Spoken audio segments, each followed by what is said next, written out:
Gentlemen, here today to the Dixie Vodka 400 at Homestead-Miami Speed 1. A late one here tonight, but nevertheless, we are here. We were supposed to run this race earlier before the Cup race today. Be able to get this race out in time before the start of that race. So we are here after the fact, after my post-race analysis video is already out, but we will get this one in. Cup Series action at Homestead-Miami Speedway, 400 miles, 267 laps of racing. Coming off Ryan Blaney's first win of the season at Atlanta a few days ago.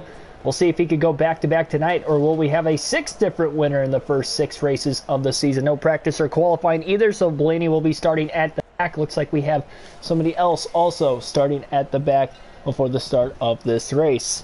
Patrick Shadley, R6R6, and Joshua White, welcome to the stream. Here we go, here today at Homestead.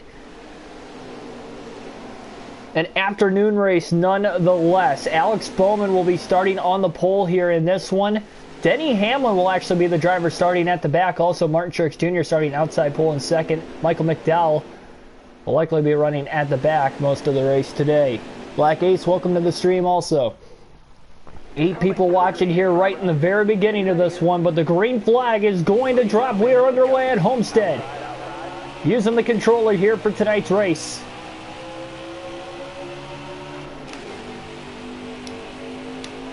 The stages will be split up 80, 80, and 107 here tonight in this 400-mile race. We have our slider set on 3 right now, by the way, for those of you wondering. Blaney picking up spots on the bottom of the racetrack. Denny Hamlin just trying to follow him 4 wide through turns 3 and 4 on the opening lap of the race.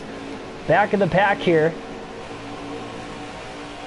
it was Timmy Hill, Josh Bilicki, Corey LaJoie, and Ryan Blaney that were 4 wide at the back. Blaney trying to pick up those spots though.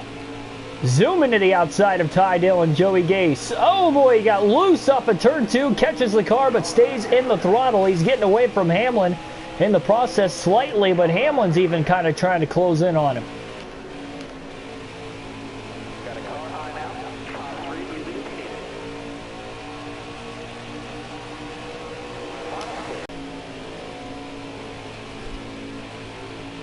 Car's a little bit on the loose side. We'll see how it works out over the course of the longer run, of course, with no practice or qualifying as well. Just trying to get used to the handling of the car itself. So we'll see a little bit later in the race, more so in the second tire run of the race, how the handling will be. I'm not too worried about it right now. I'll get comfortable as the laps wind on here in this one.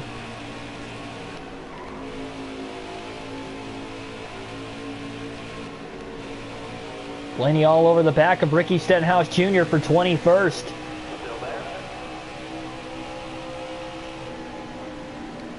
Brad Keselowski, the points leader, coming into this race today as well. He does have a win on the season. Won at Phoenix a couple races ago. So 2 Penske drivers have gotten a win, and they've both been in the last 2 races to clinch their playoff spots so far in the early going of the season. As long as we don't have more than 16 different winners, that is. And they're all the top 5 in the point standings, too.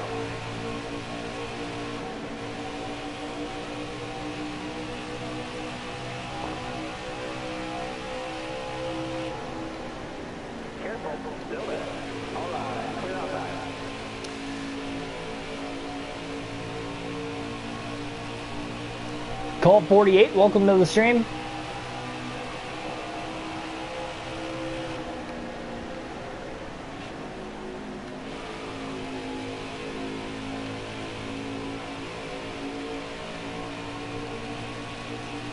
Blaney getting a little bit of a draft off Christopher Bell there. He'll take the run to the inside for 17th into turn 3.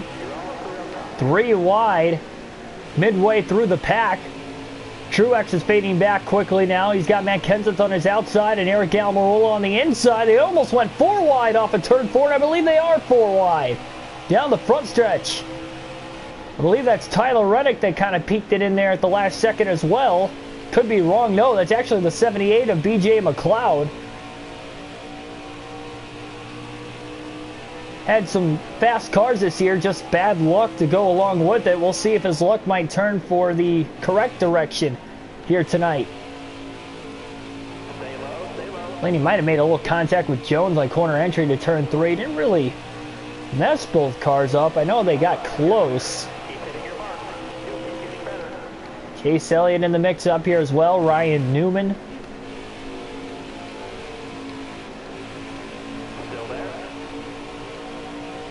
Blaney still working through this field, 3 wide.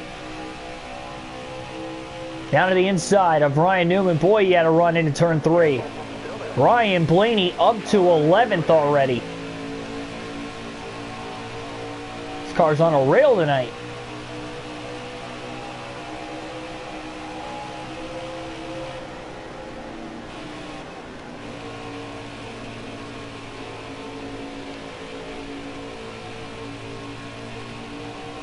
Looks to the outside of Bowman. Race car's loose, but he's handling it pretty well for the most part. Loose is fast if he can hang on to the race car. It's a lot better than being super tight.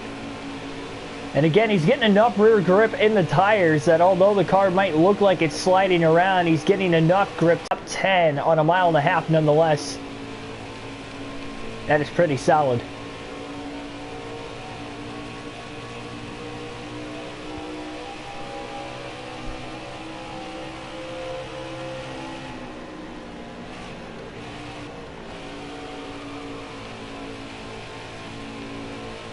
Blaney looking to the inside of Kyle Busch and the number 18. M&M's Toyota. Fastest lap of the race, that last lap, by the way, for Blaney as well. So he's still taking away pretty fast lap times. Oh, big moment off of turn 2. He kind of let it turn down to the inside like that so he can get to the inside of Truex. He stayed in the gas the whole way, had the run on him, clears him into turn 3. Beats him back to the gas, pulls away, and now he's gaining on Clint Boyer. Ryan Blaney might very well have the fastest car in the field in the early going of the race.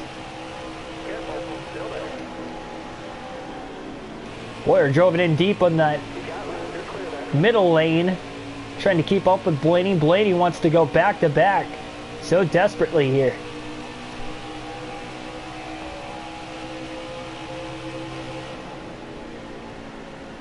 We saw in the Xfinity Series race last night on the channel here at Homestead that obviously we're racing as Dale Jr. for that season. Dale Jr. got the win last night. Wasn't in dominating fashion by any means though. Had the fastest long run car, but he probably had about the second or third fastest short run car. Or really the first half of a run is about that second or third place car, but he had the track position late that helped him out. Here with Blaney, it just looks like he's got a fast car from the get-go. I mean, he's just still working his way through the positions, and he's up to 6th. Trying to better himself in that regular season championship standings. Now that he's got that first win of the year, it almost kind of takes the pressure off as far as that goes. And now he's just racing for the regular season title, so he's trying to get all the points he can get still. As far as that goes, it really hasn't changed. Joey Logano, though, looking for the race lead. The top 2 have really kind of pulled away from the field for now. Blaney's about 3.5 seconds off the lead. Tough to tell exactly who he's racing with from back here. It looks like it may be Alex Bowman in the 88 car. Could be wrong on that. And of course, we don't know how fast Denny Hamlin is either. Remember, he started in last place. Blaney and Hamlin were in that last row at the start of the race. Race number 6 on the season. We go to Texas for the next racetrack in all 3 series, Truck, Xfinity, and Cup.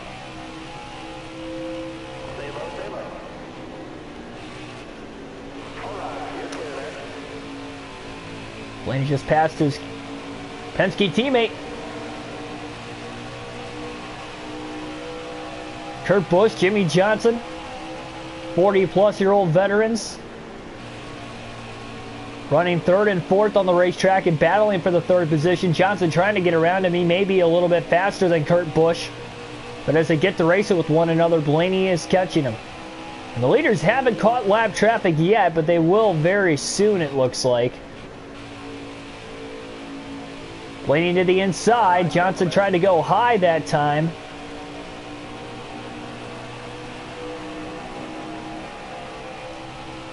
Blaney takes the run into turn 3 once again. He's going to clear him easily off of turn 2. Now trying to get the run on Kurt Busch. To the inside of him for third, going into turn 3. Lap traffic now right around the leaders. Michael McDowell, the first car to go a lap down. Kevin Harvick, my bad. Harvick is the race leader. Logano in second.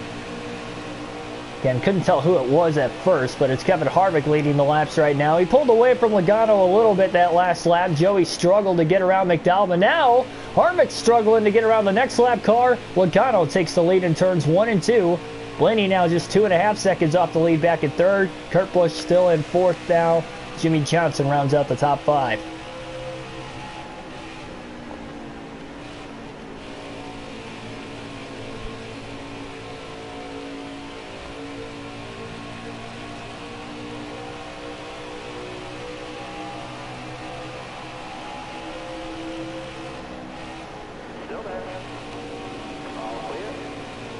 Harvick is still struggling to get around the 77 Spire Motorsports Chevrolet of Ross Chastain. Blaney will jump up to second because of it. Penske now 1-2 on the racetrack. Kind of still got about a 2-second lead, but Blaney is coming. We'll see if Harvick can maybe get back around Blaney.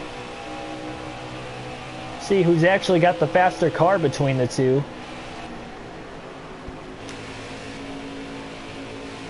Blaney just seems to get off into these corners a lot better. He can drive the car in deeper and still get back to the gas fairly soon.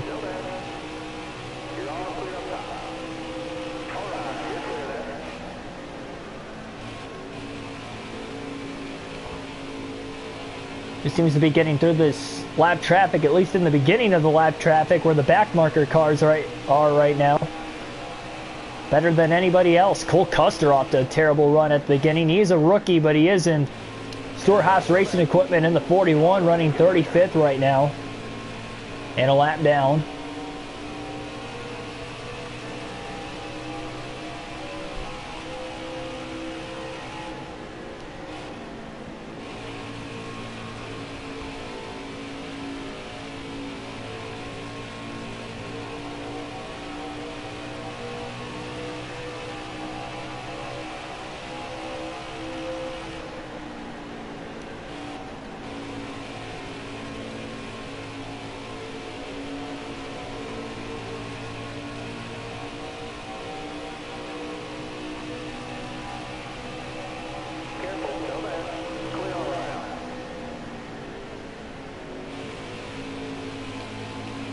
Just under a 1.5 seconds difference between the top two.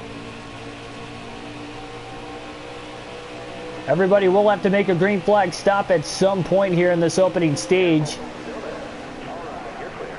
Tire wear shouldn't be that bad at the racetrack here tonight. Everybody should easily make it a one-stop. And at least the first two stages, the final stage will be closer to being a two-stop stage, but I still think it'll likely be just one stop. It just depends on how the cautions fly tonight as well, of course.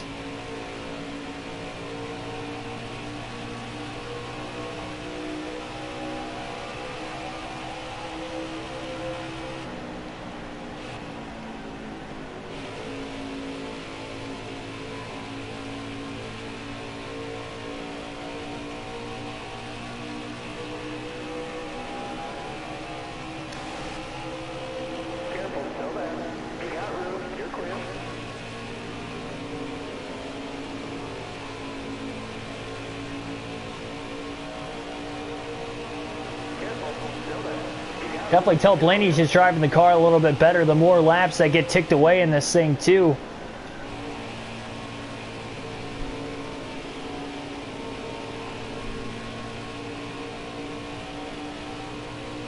I'm not sure exactly what the patch change did. I think it added the Indy road course for sure, but I'm not exactly sure what else it did, if anything.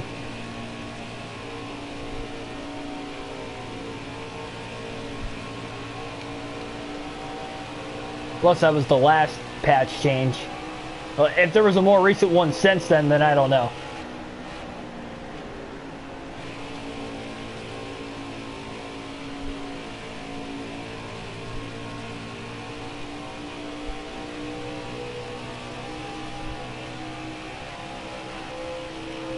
Well, remember, this is an afternoon race this year, and it was scheduled to be an afternoon race earlier this year, but because they had that rain delay for a couple hours at the start of the race, it still started in the daylight hours and just finished in the nighttime, much like it would have been ran for the championship race all those years. Ooh, both Blaney and Logano on the outside, and Joey had to check up. Blaney got in the back of him right behind Quinn Houff. He was expecting both cars.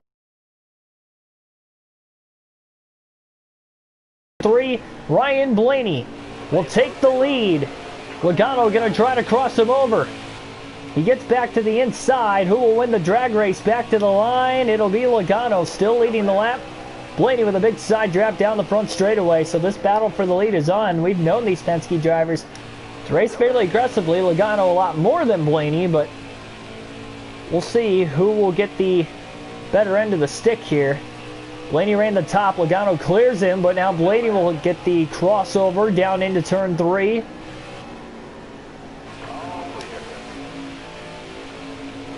And again, Logano back to the inside, trying to hang on at the line. I believe Logano still leads the lap, so Blaney has not yet led a lap tonight. Been close the last 2 laps, but just hasn't gotten it. Back to the outside, Logano on the inside. Blaney got through turns 1 and 2 a lot better than he did the lap before, and Joey couldn't pull up and clear him. He got close, couldn't quite clear him that time, and now into turn 3, it's Blaney on the top, Logano on the bottom. Great battle for the lead, and Joey clears him again, and as they battle, you got to look back to third where Harvick's at. He's still 2.5 off the lead, but Joey is putting up a fight right now, not allowing his teammate to get to the lead. They try to race each other clean on top of it. Doing a pretty good job so far. Blaney to the inside again. Tim Irvin, welcome to the stream.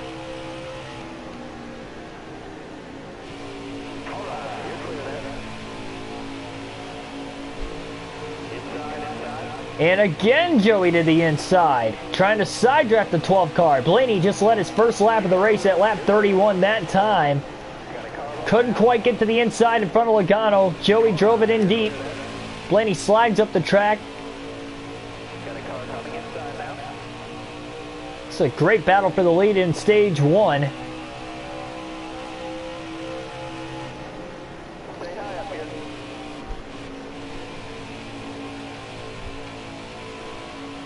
Yeah, when the game first out, it was night, but it shouldn't have been night.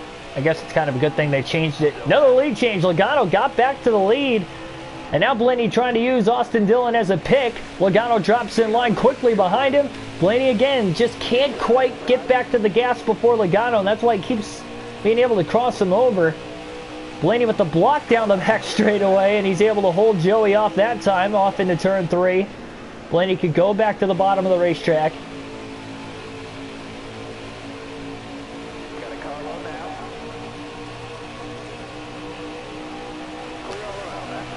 Matt DiBenedetto will go a lap down into turn 1 in the 24th spot. Penske Fords are going at it right now. Good, hard, clean racing in stage 1. Trying to get themselves in position. Who will be the leader before the pit stops? We're not extremely close. We are past halfway through the tire run. Blaney gets a good run off of turn 4 that time. Ran the higher line. Back down to the inside to protect. Joey got a little bit tight on corner entrance into turn 1 there. Blaney gaps him a little bit again.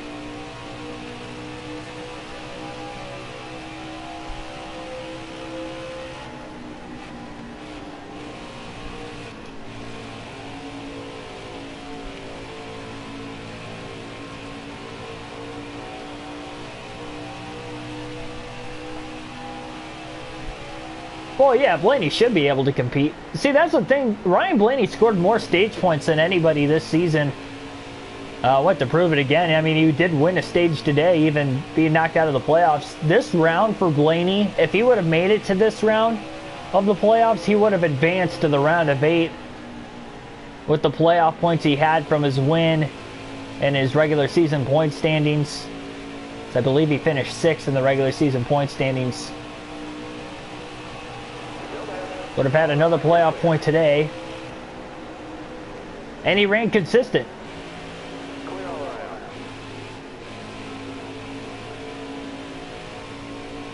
Ended up finishing 5th today, scored stage points, and I believe he finished 12th or 13th, if I'm not mistaken. That was after getting in a few that's right. So he got knocked out late in that Bubba Wallace accident, but he was in a couple of accidents and was still hanging around the top 10. Vegas, he ran good, scored stage points all the way through. He was the only non-playoff driver to score stage points. He just had a rough first round. That's all it came down to. He had 3 bad races in a row to start the playoffs, which knocked him out, unfortunately. He's been running good ever since. I haven't looked at the standings since the race got over with today. But he does have a good shot to finish inside the top 10 of the point standings still, even after getting eliminated first round. I would not be surprised if he got close to that 5th place points finish at the end of the year. If he keeps it up, obviously there's still 4 races to go, but he just had a lot of bad luck this year. He could have very easily won 3 or 4 races in the regular season, and then he would have had more playoff points before the playoffs started, and even running bad those first couple races, it could have at least gave him a fighting chance there at Bristol to point his way in instead of having to win. They might not have been as aggressive with the strategy call.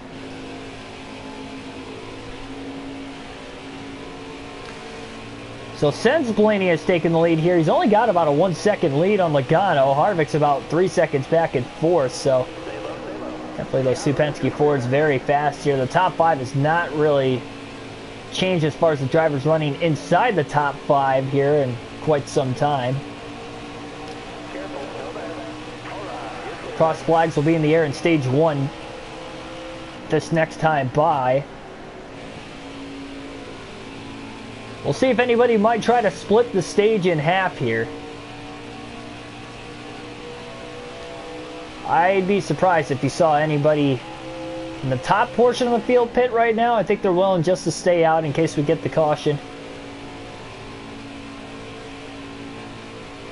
I think when we get to the bigger tracks this season, like Indianapolis, the Pocono doubleheader, Michigan, I think you're going to see a little more pit strategy with short pitting because you won't have to worry about falling a lap down.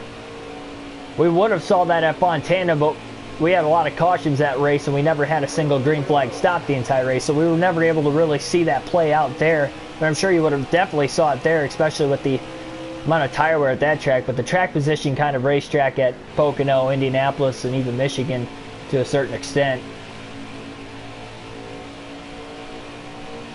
you can very well see it here over the course of the middle portion of this season. Still in the early going, of course. Again, this is only race number 6. But only 11 spots open for the playoffs already. 5 winners in the first 5 races. And currently of the drivers in the top 5 right now, Hamlin's just jumped up to 5th, but Johnson was there. So assuming Johnson's in 6th, only Hamlin and Blaney have wins that are currently in the top 6. Kurt Busch, Harvick, Logano. Harvick and Logano have led laps tonight. Don't count either of those 2 guys out to win this thing. And man, if Joey Logano wins, that'll be 3 Penske drivers to win the last 3 races, and it'd be in each for one of those Penske drivers getting a win.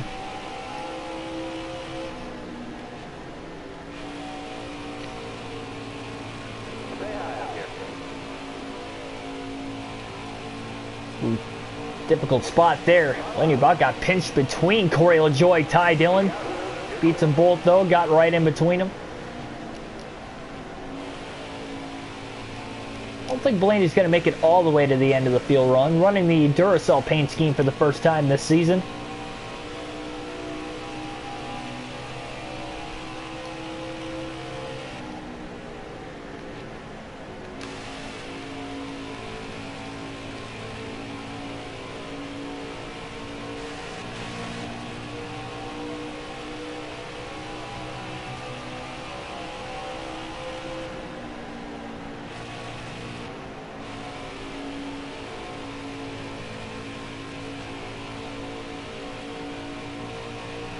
Right front tire's starting to get a little, well, not a little worn out, but I guess it's starting to get very worn out, down to 20% tire wear now.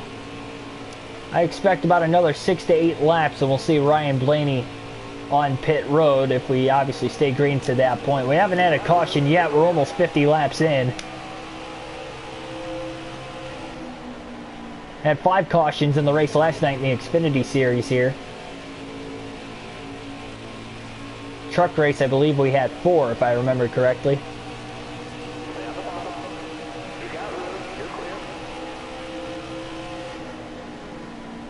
Almirola, who's been strong on the mile and a half this year, competed for a win at Atlanta. He won at Vegas, running 15th here. And there's the caution. First caution of the race flies at lap 46. And we'll see everybody pit here under the yellow. First pit stop of the race. No adjustments, at least for the 12 team. 4 fresh tires, full tank of fuel. Almirola barely held on to the lead lap there, and Chase Elliott in 16th will get the free pass. So we'll see if this will be the final restart of the first stage.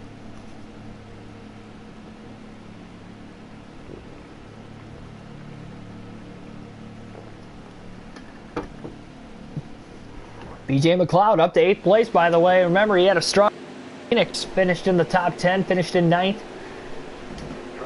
Won a stage. Ran strong in the last race at Atlanta in the first stage, but then DNF'd in stage 2, so we'll see what he can do. Green flag back in the air, though. Ryan Blaney did win the race off pit road. Logano restarts in 2nd. Tried to get down to the bottom in front of Kurt Busch, but Busch had a good restart from 3rd. Not as good as Blaney, who was able to restart in the lead and run top 2 here.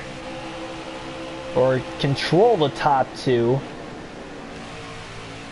Ooh, Logano got loose off into turn 3, and look at the restart. Kurt Busch in the 1 gets. For the lead, Kurt Busch will lead his first lap of the race. Logano trying to help his teammate out. He gives Blaney a shove down the front straightaway. And how about Denny Hamlin inside the top 3? Remember, he started at the back. Restarts at the 550 horsepower package. Creates some very intense racing. Busch starting to drift up the track. Blaney up the middle. Hamlin to the bottom. Blaney got beat back to the S by everybody in the top 5 here. Hamlin to the lead for the first time tonight. 3 wide for 3rd. Blaney just in front of Logano. Now to the inside of Harvick.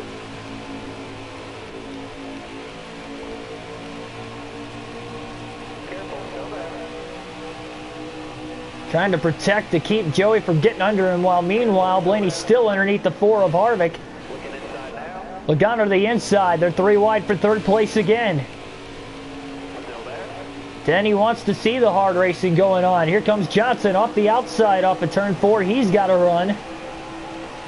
Logano was able to complete the pass for 3rd, by the way. And he just got a little tap from behind there from Jimmy Johnson. Johnson going to give him a push off in turn 2. Blaney to the inside of Harvick for 4th. Joey Logano going for 2nd on Kurt Busch. Blaney trying to clear the 4 of Harvick. Can't do it. Johnson to the inside. 3 wide. Oh, Blaney got loose in the middle. He keeps it off of both of them. Great driving by all these guys. And now Blaney to the inside into turn 1. 3 wide underneath Johnson and Harvick. Logano going for the lead on Hamlin. Stage 1 up for grabs. Less than 30 to go in the stage. Again, 3 wide into 3. Blaney's just sending it off in there, and he got to the brakes a little early that time. And now they're side by side for the lead. So Logano did get to the inside of Hamlin that time off of turn 4. I believe Hamlin still leads the lap, but Joey is definitely closing in. Blaney trying to work that middle to upper lane now. Should get a decent run. Johnson going for 3rd on Kurt Busch.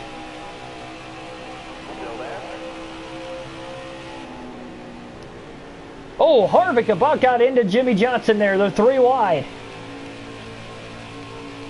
Man, he really got a big side draft there. Can't clear one another. The 3 wide down the front straightaway. Blaney gets the run down to the inside of Johnson. Some racing, great racing, nice and clean. Everybody is battling for positions in the top 6. Logano did take the lead away last lap, by the way. Blaney was able to pass Johnson that last corner. Now tries to get around Kurt Busch, can't quite do it there.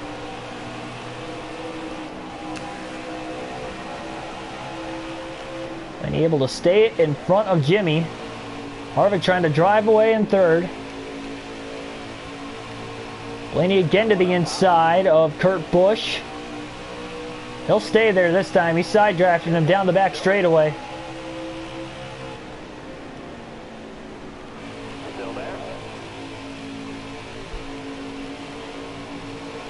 Blaney still can't quite clear Kurt Busch yet.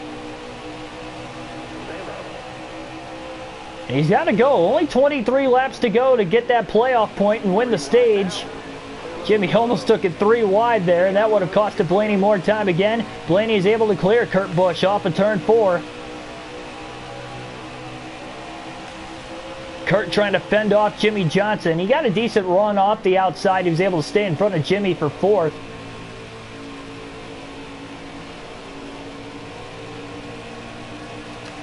Blaney trying to search around, trying to find whatever speed he can to try and close up to these guys. Harvick is slowly but surely starting to reel in both Denny Hamlin and Joey Logano up there. Johnson is able to get around Kurt Busch for 5th place now.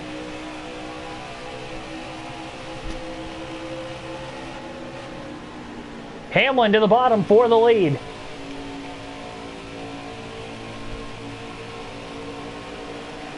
Logano went near the wall on the top side. They're side by side. Off into turn 1 again. This could allow Harvick to close the gap on him. And if they get racing, look out for Blaney, Johnson, and Kurt Busch to close back in again.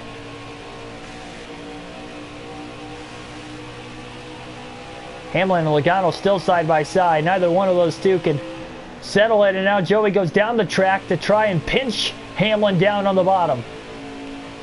Trying to side draft him a little more. I think Joey should have stayed up near the wall. I don't know. They're still side by side. 20 laps to go, stage 1. Harvick is closed into the back bumper of both of them now. Logano trying to squeeze in there. I don't know if Harvick moved him or if Joey just got tight. But Joey moved up the track, and now Harvick is to the inside of him for 2nd place. As Denny Hamlin leads. All a second ahead of Blaney, who is gapping the 2 cars who are battling for 5th place rather behind him. As Kurt Busch was able to get back around Johnson again. Man, Harvick drove it off in there deep.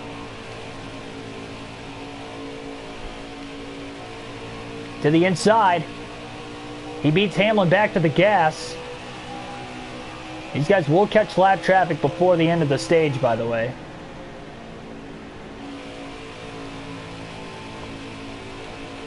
And Harvick off of turn 4 to the lead.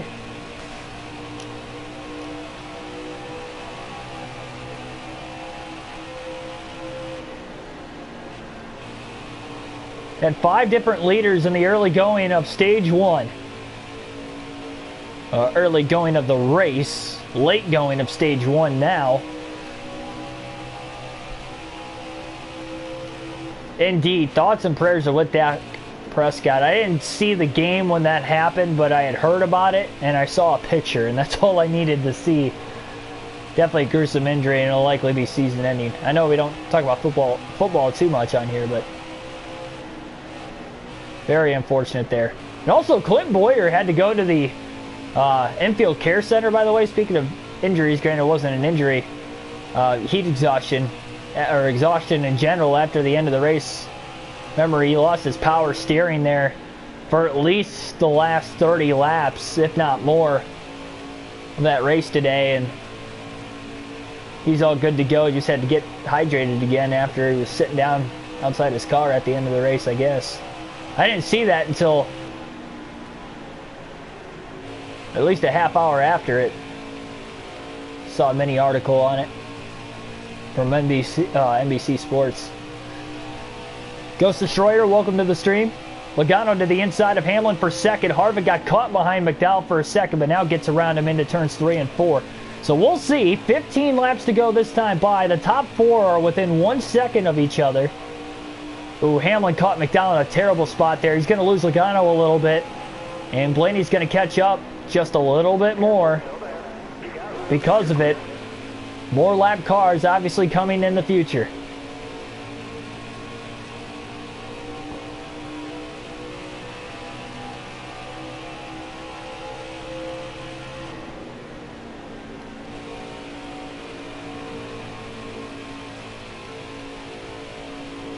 It's hard to tell who's faster between Hamlin and Logano. They just keep trading that second spot back and forth. They were doing it for the lead before Harvick was able to catch him too.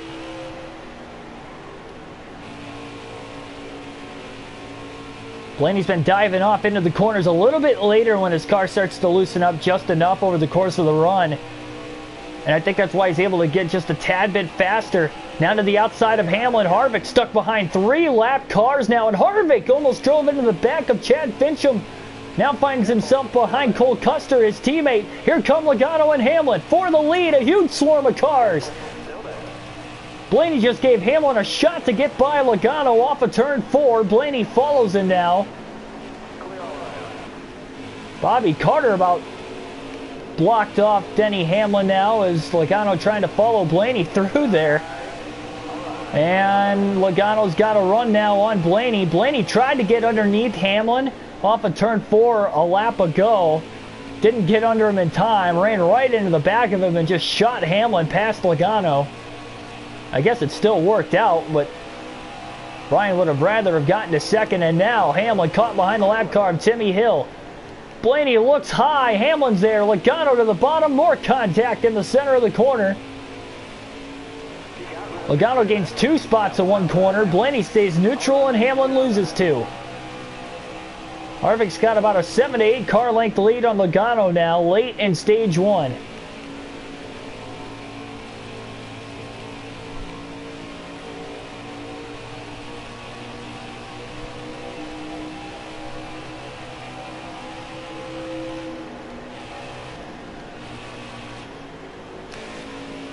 Cars have been sliding around quite a bit. You don't see that too often with the 550 horsepower package and the higher downforce, of course, but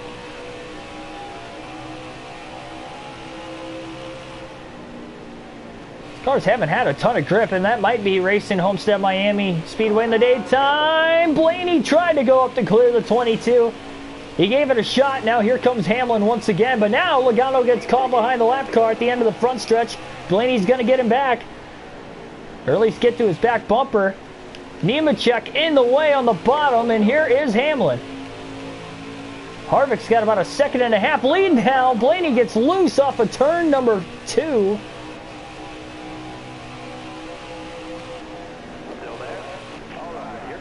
Man, oh man. And now Hamlin's caught behind Nemechek. Wild stage 1, especially since the restart. Harvick has lap traffic in front of him. 2 cars to be exact. Logano, Blaney trying to make up the ground they lost. And they're side by side right in front of Harvick. This is costing him a ton of time going into turn 3. Harvick's got to do something here. Now he gets to the outside of both of them finally, but Logano and Blaney are closing the gap. Not sure who those 2 lap cars are, but that costed Harvick a 0.5 second that last lap. 8 laps to go, stage 1. This has not been easy by any means. Blaney to the inside of Ty Dillon. Tries to get the run now, trying to push Joey Logano past the 51 of Joey Gase.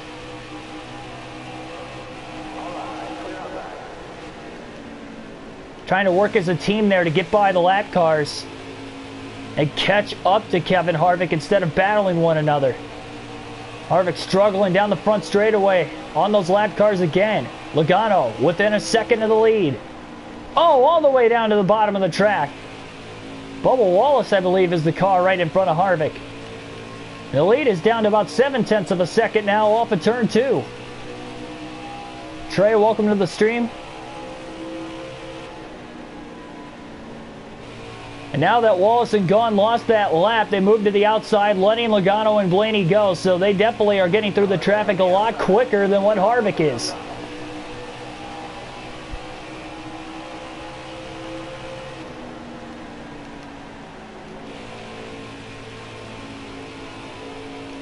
Blaney all over the back of the 22 of Logano. He might have to make the move now. He's got the run off of turn 2. Blaney to the inside for second place. And he clears Logano off of turn 4. He's got to stay in front of him here. Joey was not able to get the crossover going. They're second off the lead as they trade spots. 5 laps to go, stage 1. Logano, oh, contact between the Penske teammates as Joey gets loose. Blaney moved up the track. Harvick pulls away a couple tenths of a second again. Blaney tried to get to the bottom there, and Logano beat him to it. They drive on with stay green. Hamlin closes the gap on both of them again. 4 to go, stage 1 this time by. It's what Harvick wanted to see, that's for sure. Lap cars side by side right in front of him. Harvick's starting to get around these lap cars a little bit better compared to what he was earlier.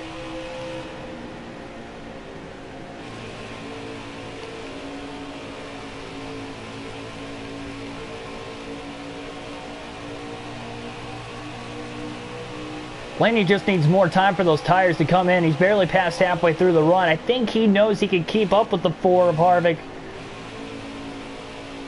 He was battling Joey there for a little bit too long, as well as the lap traffic, and now Quinn Houff is in Blaney's way. They were side by side. Wasn't really anywhere for Blaney to go, and that's going to cost him time. Logano tries to close in, but now Logano gets caught up behind Quinn Houff. And we'll see, a 2.5 lead for Harvick, but just 2 laps to go. That's going to be tough for Blaney to catch him. There are a couple more lap cars he might catch here that are side by side, but I don't know if Blaney's even going to get to those lap cars in a lap and a half. We'll see. Harvick and Blaney even through 1 and 2 that time. Logano actually gained a little bit of time on Ryan Blaney.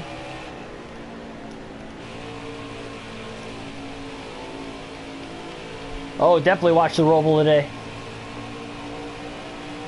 Yep, my post-race analysis video is on the channel.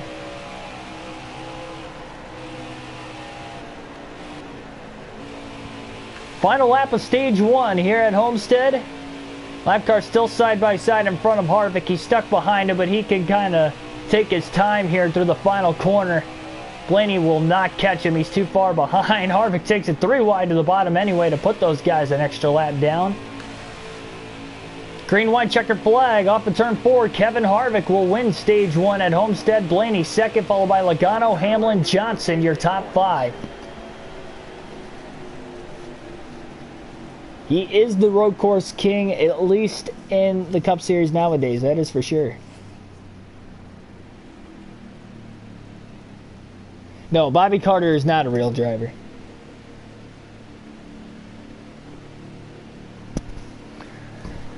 Generated driver in the game.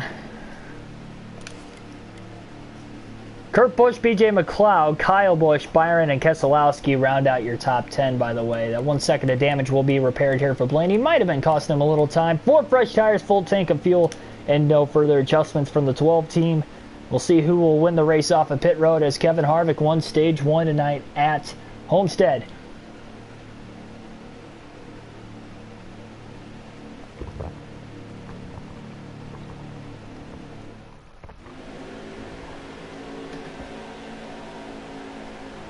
Starting to get a tad bit darker here in this race for stage 2. Track could change. Green flag back in the air. Harvick wins the race off pit road, but Blaney lost 2 spots here. He'll restart in 4th as Logano and Hamlin both beat him off of the pits. Oh no! Blaney tried to duck in line behind Hamlin. He mistimes it.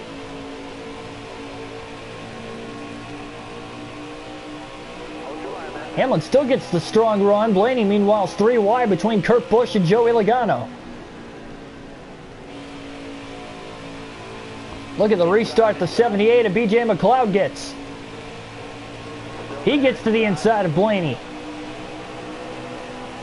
BJ McLeod has just made it to 5th. Blaney will get back under him again. And he'll get around him through turns 1 and 2 right back. But Blaney also trying to keep up with Joey Logano in the 22 car.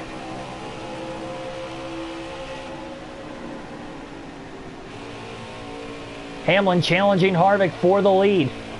Blaney again to the inside of Logano. Harvick has led the opening laps now of stage 2.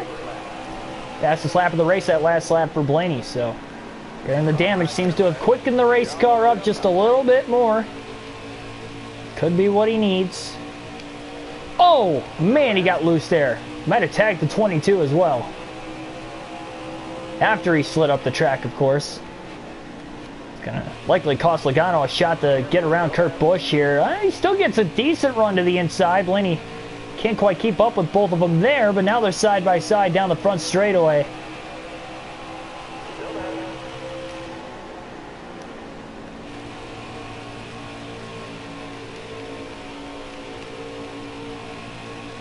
Logano will clear Kurt Busch for the spot. Blaney has huge straightaway speed down the back, though. Seems to be backing out of the corners a lot earlier, getting back in the gas a lot earlier. And that's where he's picking up his time here in the early going of this run. He has cleared Kurt Busch for 4th now. And he can definitely work slowly, or solely, on trying to get around his teammate in the 22 of Logano. Blaney's definitely really good in 1 and 2. 3 and 4. Pretty close to having that same speed, but just not quite there. Again, gets out of the gas early, drives that car to the inside of the racetrack. Look at him trying to slide up in front of his teammate off of turn 4. Can't do it there. Hamlin slowly starting to lose touch from Harvick, by the way.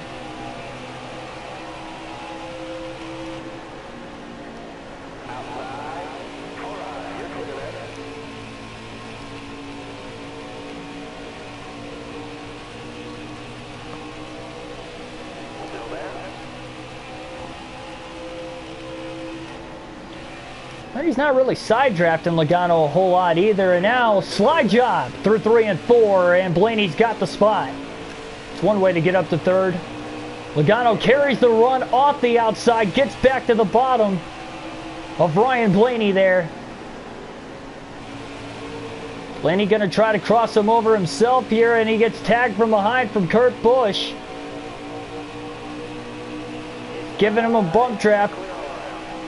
Blaney barely able to hang on to it, and out to the inside of Logano again through 3 and 4. And again trying to slide in front of him, and he will. And that time he's going to go low off the exit of 4 to hold the run that Joey might have been able to get on him, and Blaney holds on to 3rd that time. Kurt Busch is actually, well, he looked at the inside, and then Joey Logano got there, and Logano's all over the back of his Penske teammate. There's nowhere to go.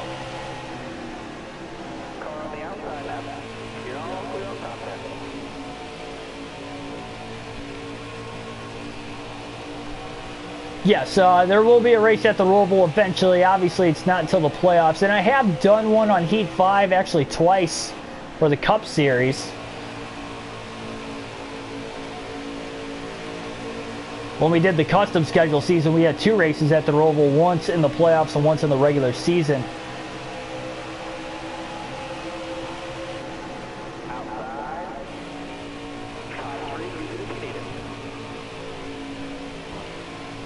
Hamlin's definitely losing ground to Harvick right now, though.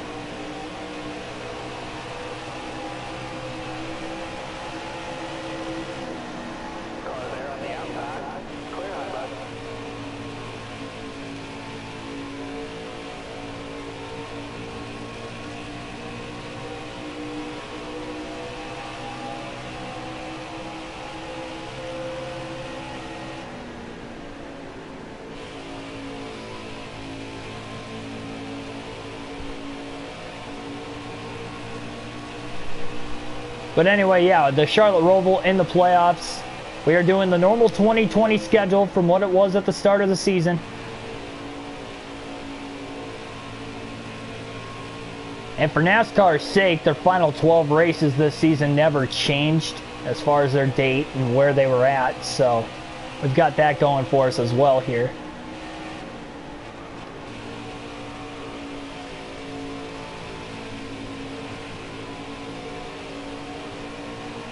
Jimmie Johnson's been right around 5th place the whole day as he's battling Kurt Busch for the spot right now. Really, the top 6 haven't changed. BJ McLeod got up to 5th on the restart, but he wasn't able to hang on to it. Kevin Harvick might be the clear-cut favorite here tonight, at least in the early going. Hamlin, Blaney, Logano are definitely not too far behind him in all reality, though.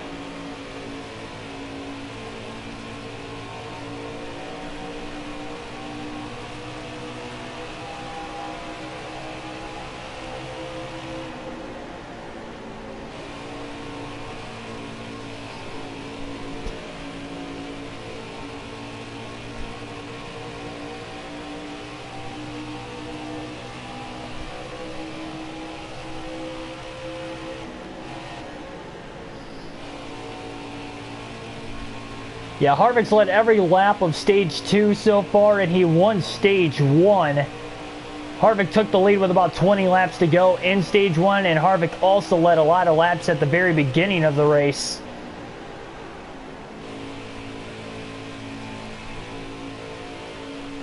I believe he started inside the top 5. Sadia, welcome to the stream.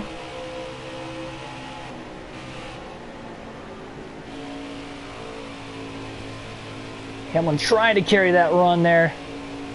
On the outside, Blaney closes the gap, and he is definitely closing in. They're almost 2 seconds off the lead from Harvick. Lap traffic starting to close in the picture here before long as well. Blaney's got a pretty big run again.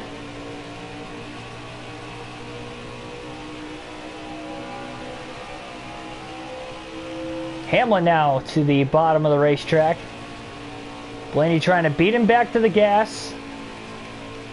Boy, he's driving the car. You saw how the rear end of the car was starting to come around on him. Blaney has the run to the inside of Denny Hamlin.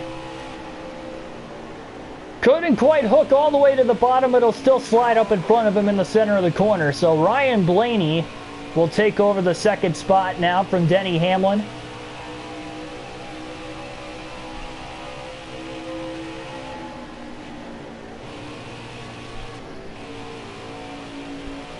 Kyle Busch is out of the playoffs.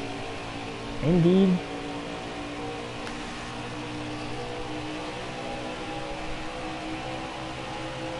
We have not had a night race, at least for the Cup Series, so it has been a while. And now Blaney's within a second of the race lead, and again on the outside, Harvick can't get around Bobby Carter. Off of turn 4. Blaney, I believe Harvick leads the lap still, but Blaney uses the lap car as a pick, and Ryan Blaney easily to the lead into turn 1. Hamlin now trying to go for 2nd on Harvick as they both get hung up behind the lap traffic. It'll be a lead change at the line this time by Ryan Blaney to the lead here at Homestead. Hamlin now to the inside for 2nd. Harvick finally gets Carter to move out of his way as they split him 3 wide. Logano now to the back bumper of Harvick for 3rd as Hamlin has jumped up to 2nd off of turn 4. And Jimmie Johnson just about a half second behind those guys in 5th. Oh no! Harvick went to the bottom, it looked like there. He got hung up behind another lap car. It's getting nuts back there. They're all scrambling around for 2nd place, and Blaney quickly out to about a 1.5 to 2-second lead. Gonna pause it here for a quick moment. Got to make sure I get my controller on the charger before it dies on me tonight, so.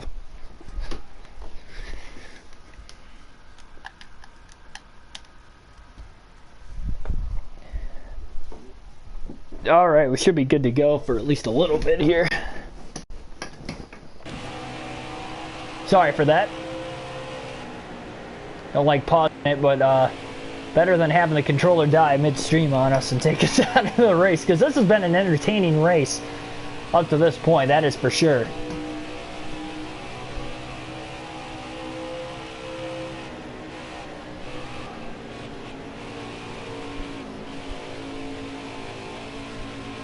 Yeah, that's true. Matt DiBenedetto and Ryan Blaney do have similar looking cars at times. Well, that's because they both have Menard sponsorship too, so that doesn't help.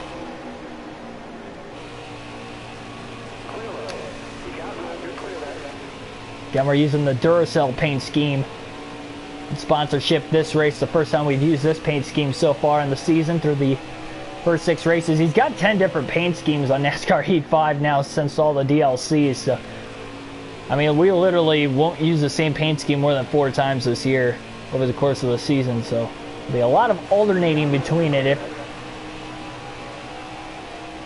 as the case. We'll have special reasons to use some of the special paint schemes, of course.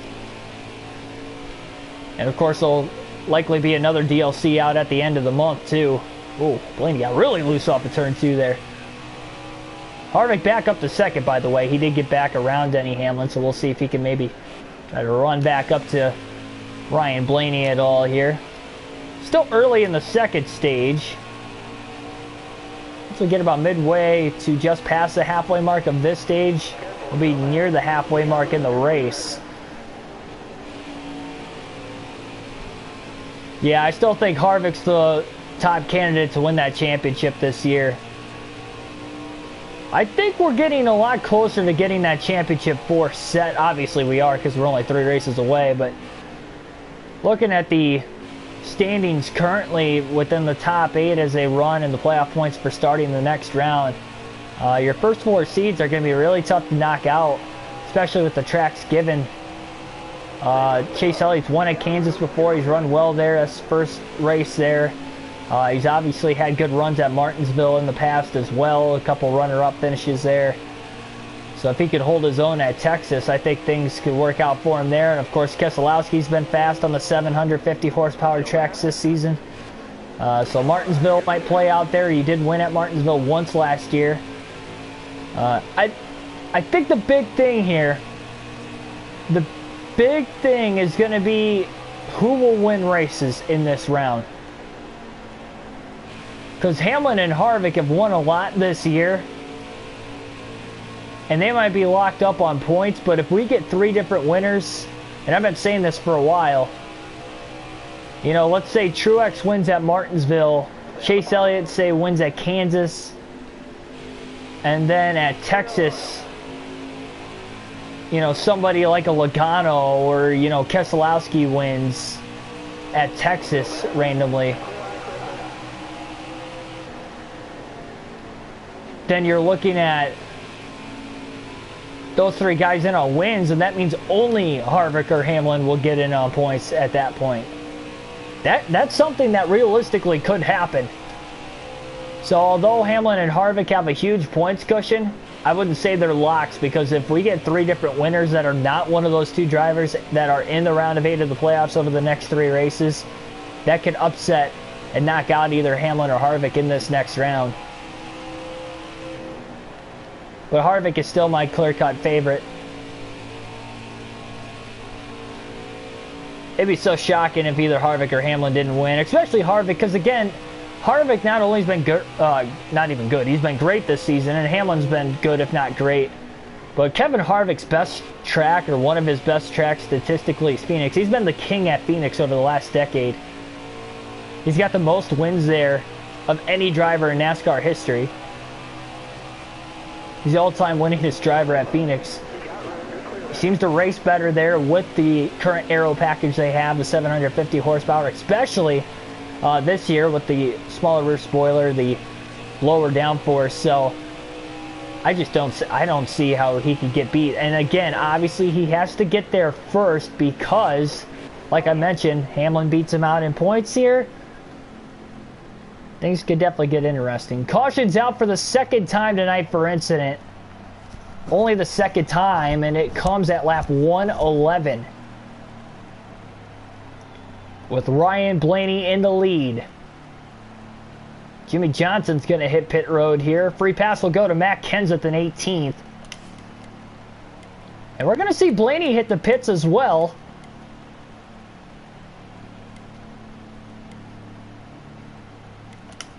Why not?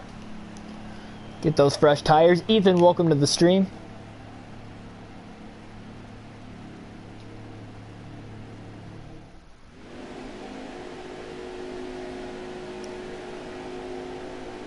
Andrew Hollenbach, welcome to the stream also. Logano is consistent, that's for sure. He's been quiet but consistent this year, and that's what he did back in 2018 to get to the championship for. Obviously, he had to win at Martinsville, but to get, you know, to the round of 8, he was quiet but consistent. Only had a couple wins over the course of the year. He only won 3 races that year. He's got 2 wins this year. It came early in the season, though. That's the thing. Honestly, speed-wise, Blaney and Keselowski have had more speed than Logano since they came back from COVID. Blaney just hasn't had the luck, and Logano, obviously, again, he hasn't won a race since before the COVID break, so we'll see. Harvick leads the field back to the green here at Homestead. Blaney and Johnson on fresh tires, restarting just outside the top 10, but you see Blaney gaining the spots on the 4 fresh Goodyears. No limit to the amount of tires we could take in the Cup Series races here. Keselowski with a quick jump to 3rd. Getting past Kurt Busch, Denny Hamlin, so he had a pretty good restart himself. But Ryan Blaney is coming through this field. He is already to the inside of Hamlin for 4th. And it's only been 2 laps since the restart. Well, Harvick has the clean air, so we'll see.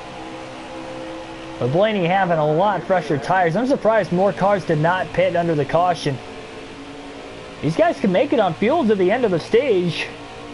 Blaney and Johnson, so it's very interesting. Oh man, Blaney loose off of turn 2. He kept it off the wall and kept it off of Keselowski, though. He got close, stayed in the gas, and kept it going, and he was able to get around Brad. Penske running 2nd, 3rd, and 4th on the track here. Blaney going to try to get Logano now into turn 1. He's got the run. Harvick only half second out in the lead. Blaney easily beats Logano back to the gas. Joey gets a run off the outside. Checks up again behind his teammate.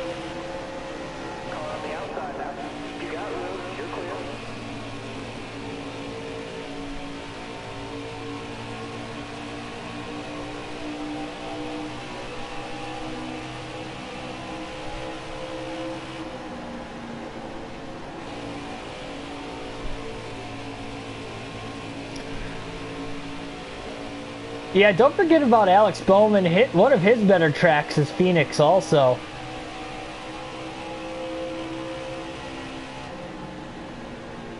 Or even Logano if he does make it to the championship 4. Logano won at Phoenix earlier this season. I don't think many people have talked about that, but the 2 wins Logano has this year, one of them was at Phoenix. Obviously the same rules package. Turns 1 and 2, Ryan Blaney to the lead as he passes Kevin Harvick in the center of the corner. Took him 5 laps to get to the lead from 17th on the restart. Amazing what fresh tires can do. About 30 lap fresher tires. We'll alternate through the different camera angles for the first time in the race here tonight. 40 laps to go in stage 2. We are now halfway through the 2nd stage of the race.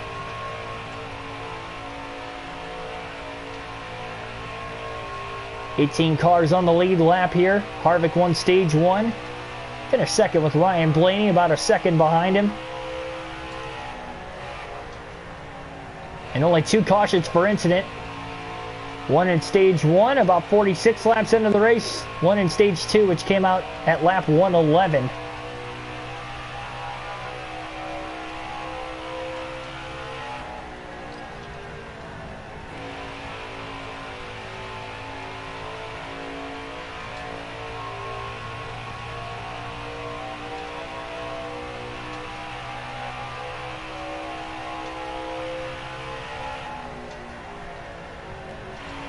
Truck Series action on the channel tomorrow night. Texas Motor Speedway. Start time will be right at 7:30 p.m. Eastern Standard Time tomorrow for that one. So again, 7:30 p.m. Eastern Standard Time tomorrow on NASCAR Heat 5.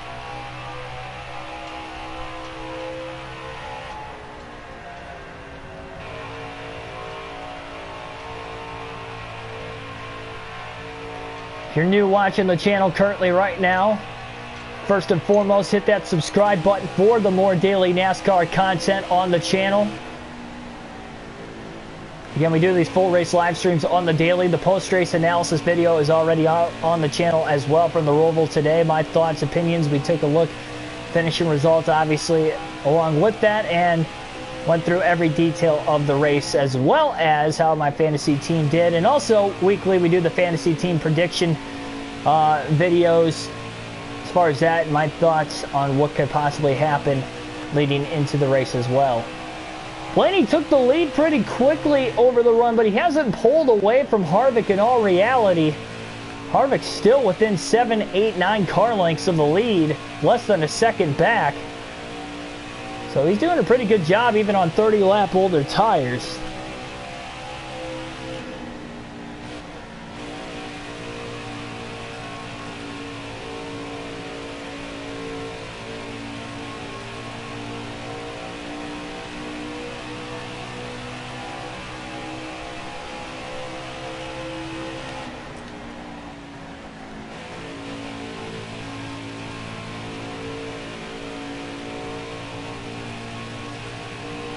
Harvick definitely has the fastest car of the race, so that's for sure. Blaney is leading due to the pit strategy currently right now, having those fresher tires. Harvick could still go anywhere between 10 to 15 laps on fuel, as well as everybody else that stayed out under the last caution. Johnson and Blaney can make it to the end of the stage. So if we don't get another caution, or a caution, say, comes out way after the fact, then that could definitely help Blaney and Johnson out the rest of the way.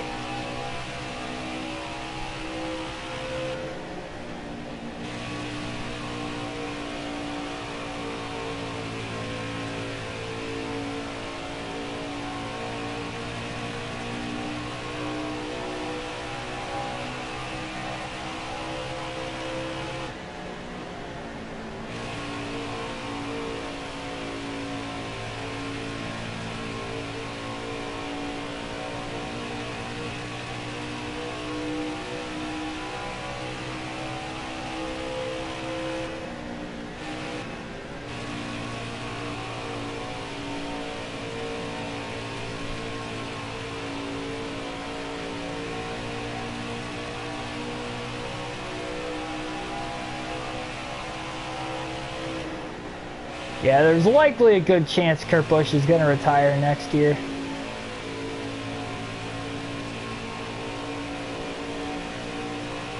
We don't know how much longer, say, Ryan Newman might be racing as well. I think he'll end up racing next year. I don't think his contract's up this season. I haven't heard any silly season rumors that could have been the case. So you look at possible drivers retiring at the end of next year, would probably be those two. Harvick signed through 2022, so he'll be racing next year and the year after at least. I'm trying to think of anybody else that might be an older veteran. And Johnson and Boyer retiring after this year, so that wouldn't be the case.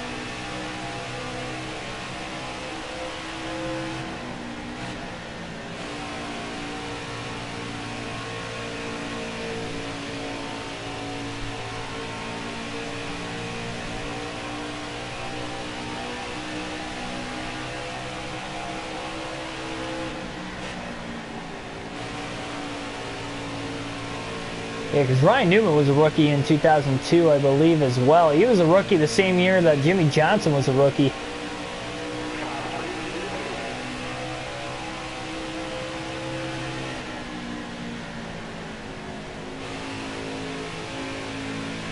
There's got to be somebody older that I'm forgetting about off the top of my head that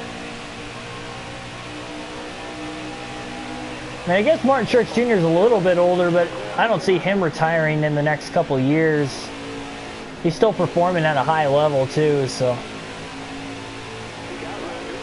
I want to say he's probably like 38, 37 to 39-ish, but he started off in the Cup Series obviously a little bit later in his life, mid to late 20s he was a rookie, but also, again, he's still performing really well right now, so there'd be no reason for him to retire. Busch and Logano still younger. Keselowski's, well, by younger, I mean early to mid-30s, so same goes for Hamlin, Keselowski. Yeah, I guess Matt Kenseth likely is retiring at the end of the year, too. But we already know who's going to the 42 car, so.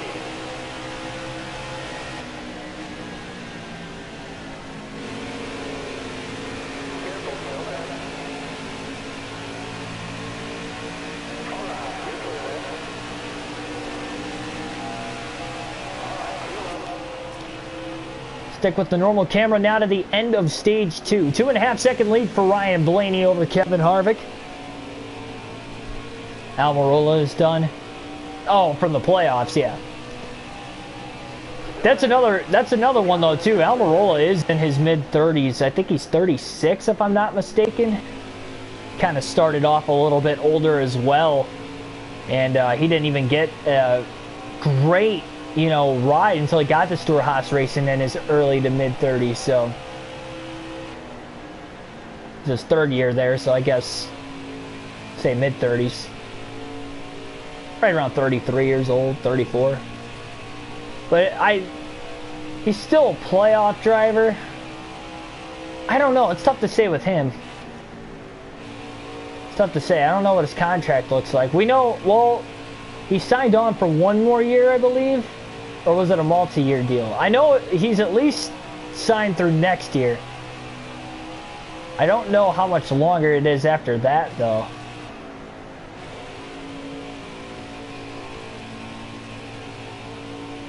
Newman's 42, yeah.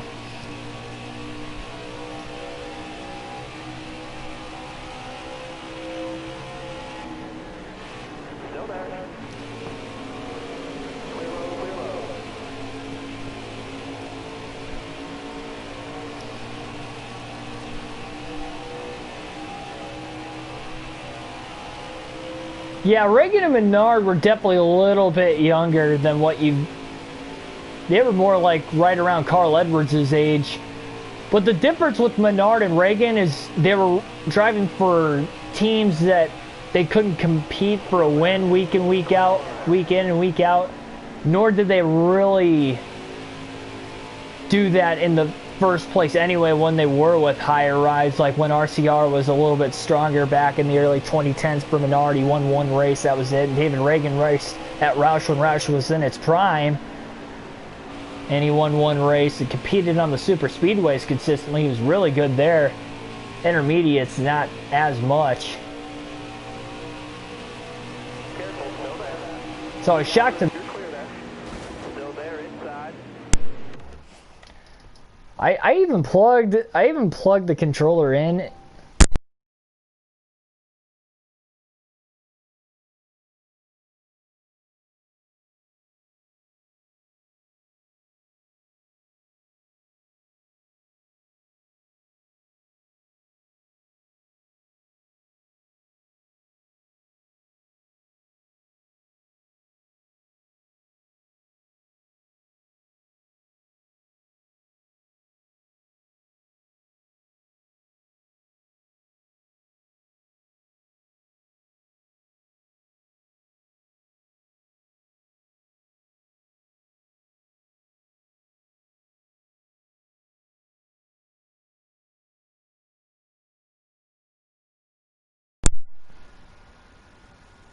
Okay. Sound on, anybody? Is the mic on? Let me know down in the chat if you guys can still hear me. We should be good. We didn't DNF off of that, so that's good.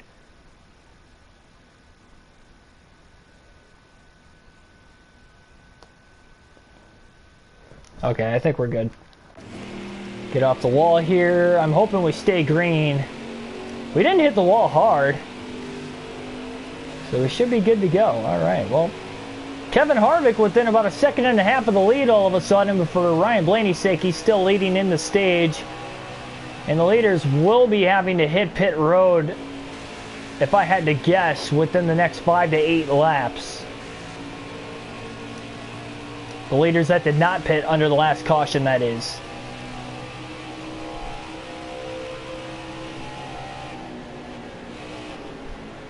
Well, Harvick, remember, Harvick at the beginning of this season signed a deal with Stewart-Haas Racing through 2022. So he'll be racing next year in the 4 car for Stewart-Haas Racing next year and the year after.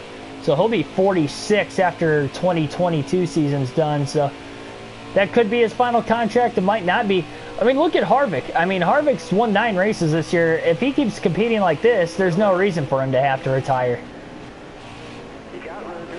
That's amazing if you really think about it, too. How many great drivers that have retired within the last decade or two that once they get to their 40s, they stop winning. But Kevin Harvick just, he doesn't seem to age. It's almost like the Mark Martin effect.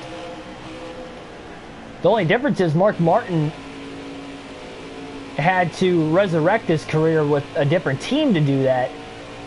Harvick, in a sense, did with Stewart-Haas, but he's been with that team since 2014. So, you know, he was even in his mid-30s when he moved there. So,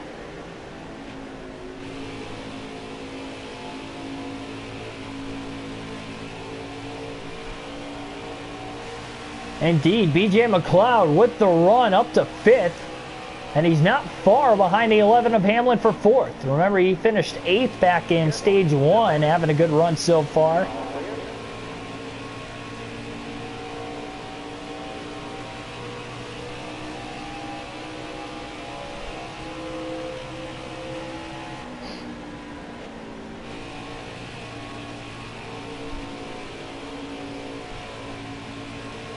Oh, for sure.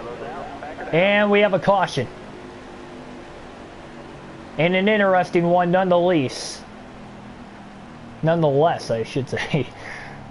Kind of botched that saying. 125 to go. That's our 3rd caution of the race tonight for incident. Johnson looks like he's going to stay out. Blaney will pit from the lead. And we will have 15 laps to go in stage 2 when we go green.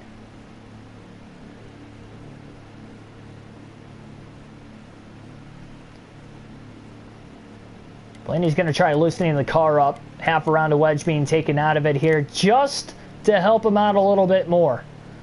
And we'll see who will win the race off pit road.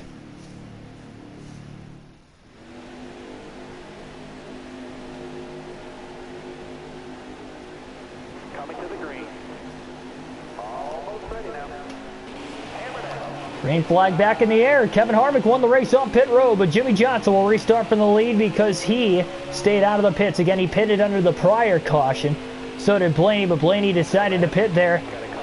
Johnson has the lead. Blaney to the outside. 3 wide for 2nd place. Off of turn 2. Blaney trying to get the run. 4 wide for the lead down the back straightaway into turn 3. Contact slightly between Harvick and Blaney as Blaney slides up the track. Hamlin to the lead.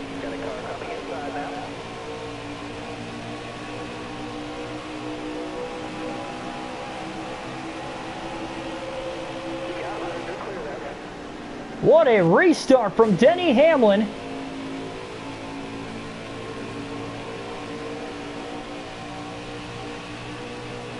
As these guys are all battling for the lead and for the stage win. Blaney just gets to the inside of Logano, but Joey did not give him a lot of room there.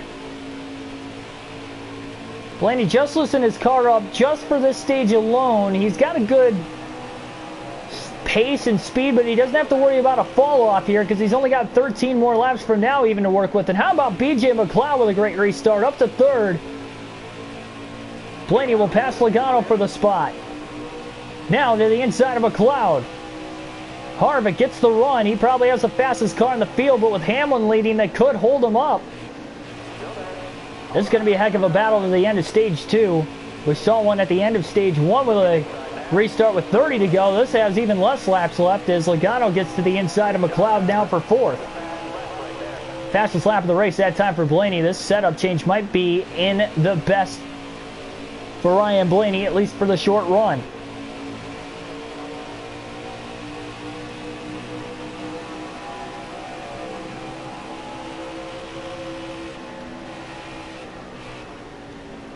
Big run to the inside into turns 3 and 4. Blaney drove it in deep, trying to get to the inside of Harvick. He was there for a quick second. Logano down to the inside of Ryan Blaney all of a sudden.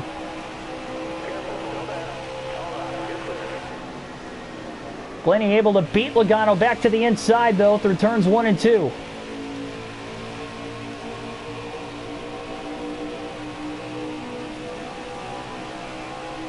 When, if at all, can Harvick get around Hamlin? Hamlin goes high now to block Harvick, who was slowly gaining on him on the outside. Hamlin's going to hold him up a little bit. Blaney almost got to the inside of Harvick. That was close, and now Blaney to the outside. Gets out of the gas early to the inside. Right behind Kevin Harvick. Harvick to the inside of Hamlin for the lead. Down the back straightaway. Blaney with a run. 3 wide to the bottom for the race lead with 10 laps to go in stage 2. Blaney to the lead through 3 and 4, and as he slides up the track, here comes Harvick with the crossover to the bottom, followed by Joey Logano. Hamlin going to give Blaney a shot down the front straightaway.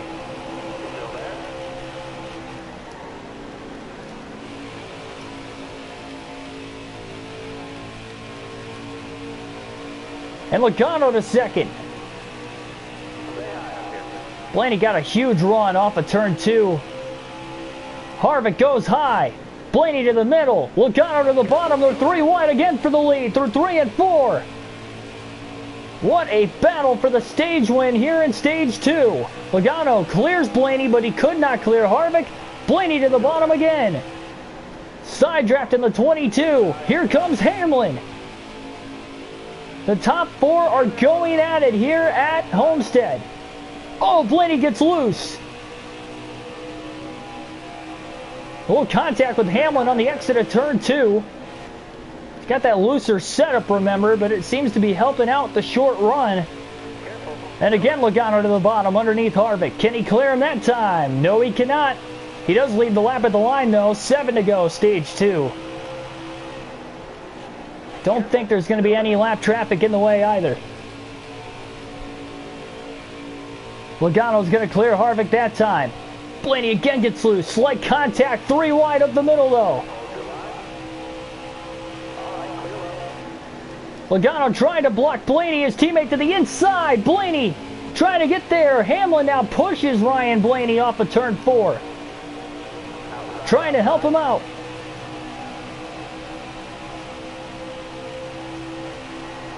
Blaney for the lead again into turn 1. Underneath Logano, his teammate. Harvick all the way on the outside. Has a run there. Logano goes up to block Blaney, a little loose, but Blaney clears his teammate Logano for the lead.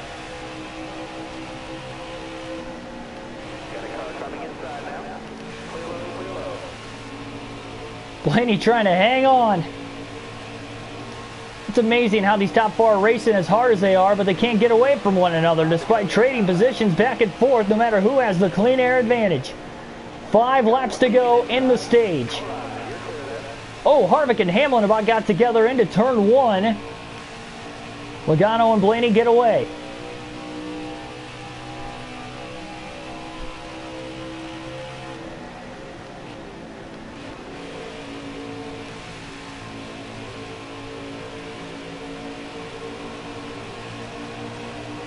Logano gained a little time through 3 and 4. 4 laps to go for Blaney.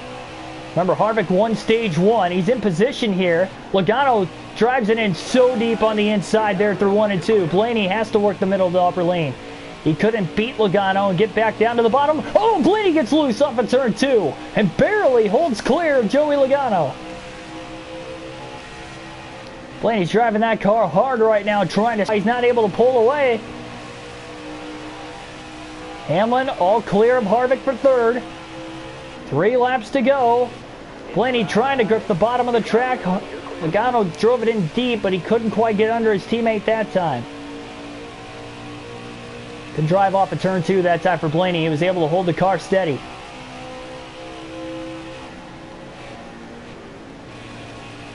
Oh, Blaney drove it in way too deep in turns 3 and 4. Logano's got another run. And he's going to get to the inside of Blaney. That was a big mistake by the 12. 2 to go in the stage. Blaney throws the block down the end of the front stretch. Into turn 1. He's blocking Logano on the inside. That 12 car is so loose and all over the place, trying to hold off his teammate as Hamlin and Harvick are closing the gap. They will not catch a lap car by the end of the stage. Again to the bottom. Blaney throws the block on Logano, but he is sliding around way too much. Logano again to the inside. Off of turn 4. Logano to the lead at the line. Blaney trying to side draft him back, and now he's going to need a last lap pass to win the stage. I think he beat the 22 back to the gas. Blaney to the inside, down the back stretch. One final time into turns 3 and 4. Blaney trying to get the last lap pass for the win and fight back on these worn out tires. He's going to clear Logano off of turn 4. Last lap pass to win stage 2. Blaney gets his first stage win of the year. Wow, he had to fight for that one. What a finish between the top 4. Blaney, Logano, Hamlin, Harvick, and McLeod, your top 5, followed by Kurt Busch, Keselowski, Byron, Boyer, and Johnson, who will all get stage points in stage 2. What a race tonight. Now Blaney can move that setup back to the way it was. Helped him out for the short run, that's for sure. And he'll put that half around the wedge right back in again.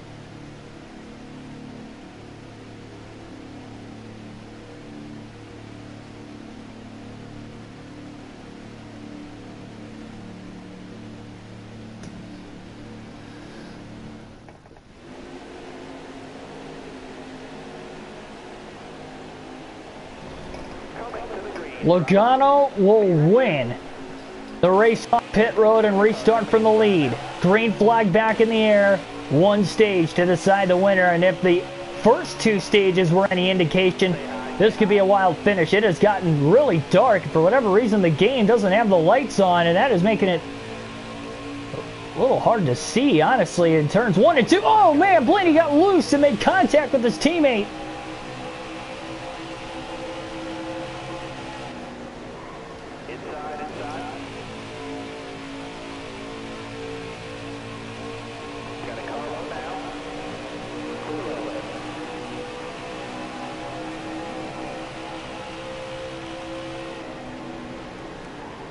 Blaney trying to drive it in deep underneath the Hamlin. Boy, he got loose in there. McLeod trying to straighten him back out here.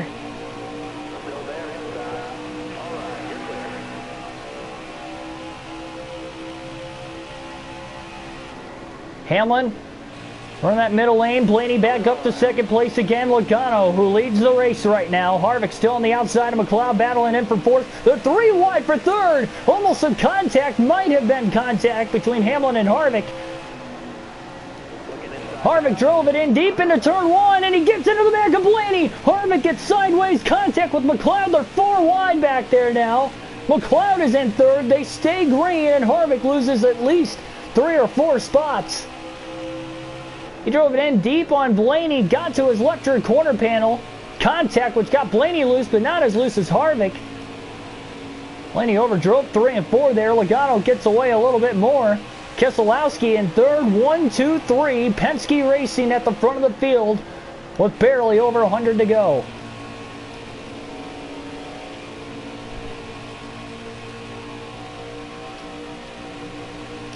And that rear bumper damage from McLeod is making the 12 car loose, just like it was in the last run when he had the adjustment. This time he doesn't have the adjustment, he's just got damage. Not heavy, luckily, but enough to loosen the race car up quite a bit, that is for sure. And Harvick has gotten to the inside of Keselowski. Boy, that 4 car is so fast tonight. He just had a rough restart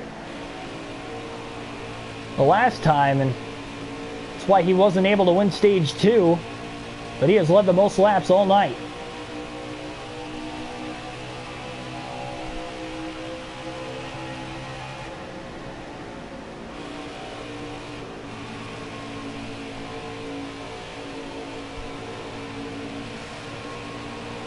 Harvick is closed back into Ryan Blaney for second, by the way. He is right on his back bumper going into turn one. Harvick looking to the outside. Not going to be able to pass Blaney there, at least that time. Should help him get a little bit of a run, though, down the back. And Kurt Busch back up to fourth place. Meanwhile, Keselowski back to fifth. Logano searching for speed up there. Blaney really beat Harvick back to the gas, but the rear tires are spinning too much of that rear bumper damage. Blaney trying to hold on to second place here, blocking Harvick all the way down to the inside. Oh, and Harvick drives it in deep a second time and gets loose again after more contact from Blaney. And again he saves it, but he's going to lose way more track position that time. And Logano gets away even more. And Keselowski back up to third, and Harvick falls all the way to sixth. And is at least a few seconds behind where Blaney's at now. I think he got to the back bumper of Blaney that time because Blaney threw the block on him, but Blaney threw an aggressive block because Harvick made the contact with him about 5 laps beforehand, and Blaney didn't appreciate it.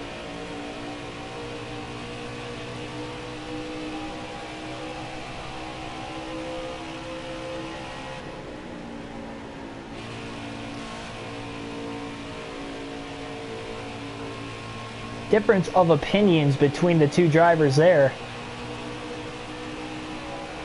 Blaney all of a sudden the last 2 laps has been quicker than Logano.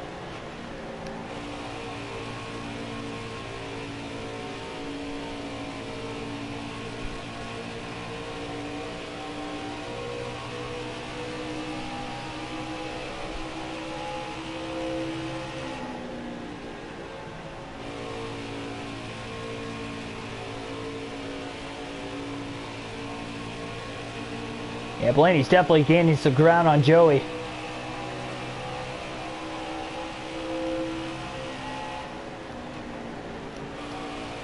Oh, Blaney drove it in way too deep. Oh, he gets so loose. Logano pulls back away. Blaney was gaining time just to lose it. Now he's got to get it back. And Harvick, meanwhile, back up to 5th again, a second and a half behind where Blaney's at in 2nd. I don't think there's going to be any sort of common bond between the two drivers next time they get to one another here.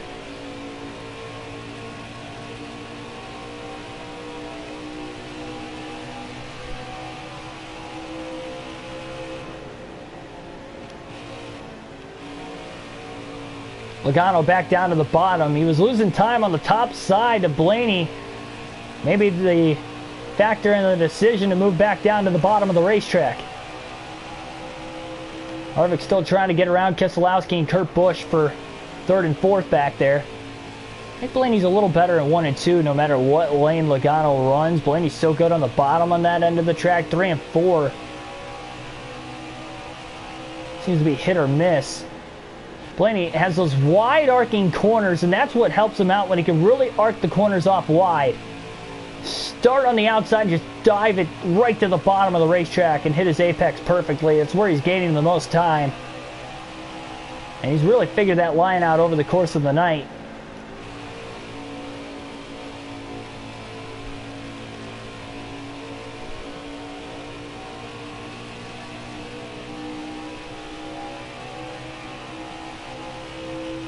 Logano back to the top side. He's like, well, Blaney's catching on me on the bottom now. He gained a ton of time there. I mean, Blaney drove it in so hard, but he's still gaining time. I just think he's got a faster car than Logano. Harvick back up to 3rd. He's a second and a half off the lead.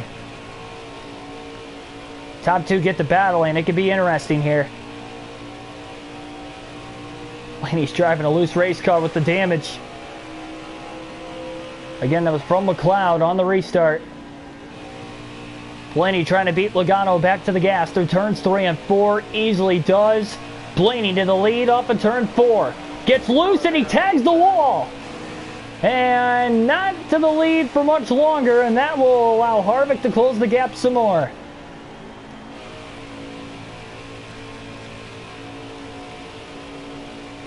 Blaney slid all the way up the track trying to hang on to it, and the car just came around on him, or almost did, and tagged the wall with the right rear, and Logano kind of rubbed him on the way by trying to get out of the way, but he couldn't do it.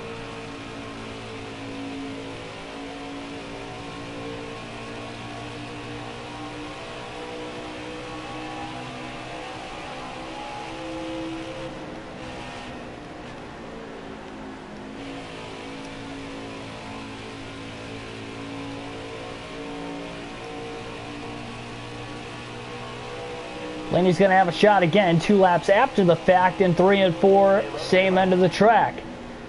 Blaney to the bottom, slides the car to the top. Hopefully the tires grip up this time, and they will. Now Blaney takes the lead for the first time in stage 3, 88 laps to go in the race. Lap traffic on the horizon.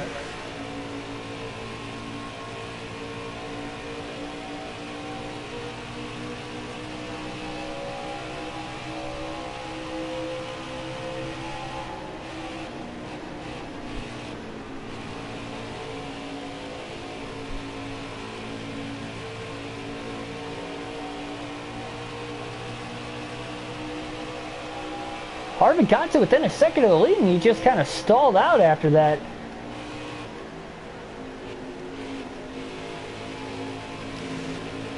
Blaney's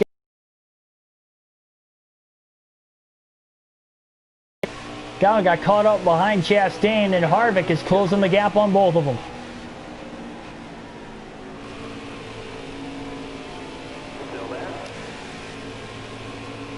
We're going to alternate through the different camera angles one final time in the race today, starting at the start-finish line, as we have 86 laps to go.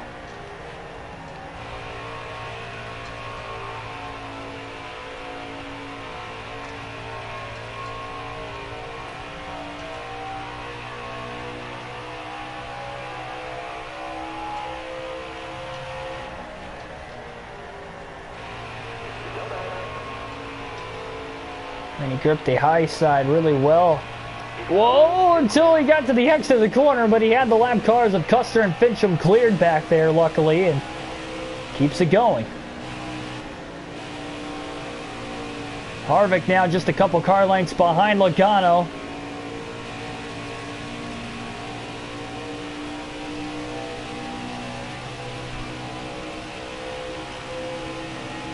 Oh, Timmy Hill almost came down into Blaney. He was closing in quick.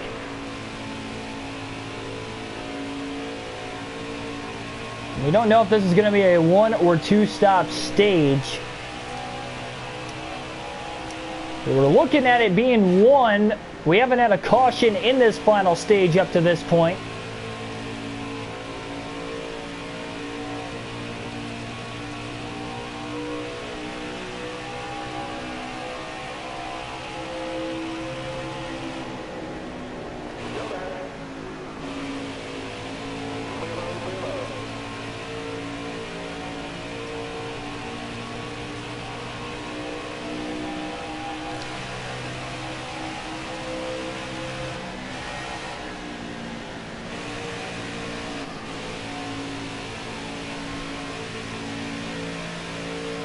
Yeah, I agree. I don't think with Atlanta being as bumpy as it is, should be the championship race anymore. Although it is a driver's racetrack and the drivers love the racetrack the way it is, but I do agree Homestead was a great racetrack for it.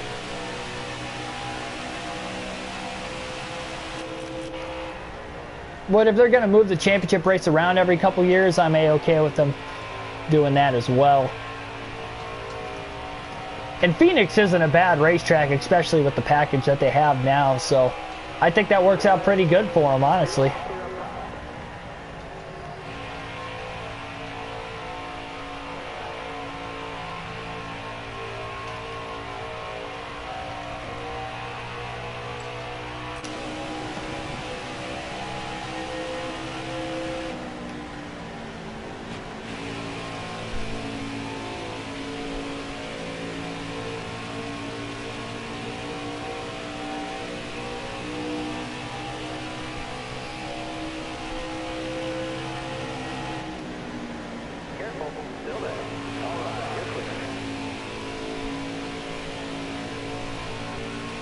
I said, chat, no. I thought Phoenix had a great race this season. The first race at Phoenix this year was awesome. We had that kind of a race for the championship. Can't be upset with that.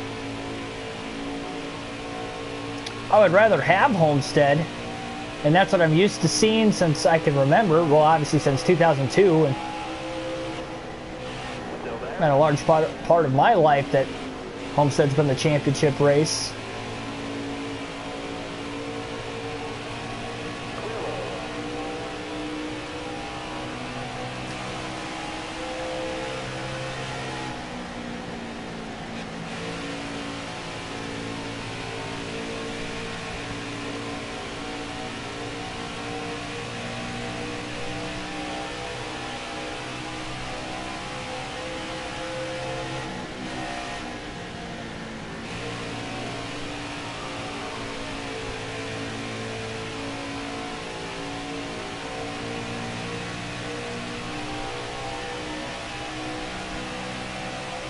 Location-wise, I get it with being out, you know, where it originated in the South. I understand that to a certain extent.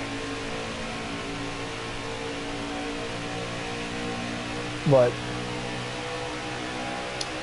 I mean, at some point, although it originated in the South, I mean, there are tracks around the nation.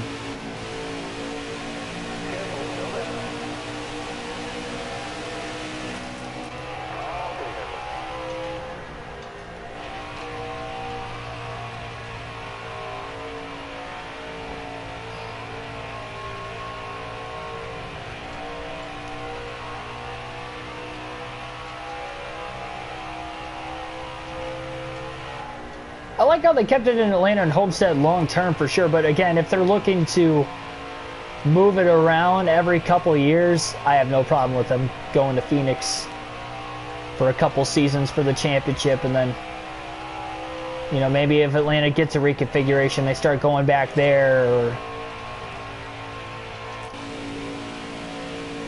Darlington, you know, with them running a second day, you could have the Southern 500 in the regular season, run another race at Darlington for the championship, something of that nature. I think Darlington would be a fun championship 4 track. That's why I had it as my championship race in our custom schedule season, because I like Darlington as a track. Glad I got to go there in person this year for the first time, and I think it'd be a good championship race. Especially with that low downforce package. Obviously by 2022 we'll have the new car anyway, but still.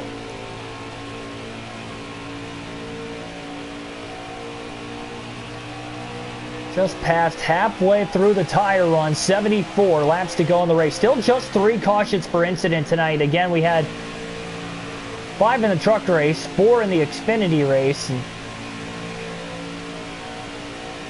sorry, the other way around. 4 in the truck race and 5 in the Xfinity race last night, but only 3 so far tonight.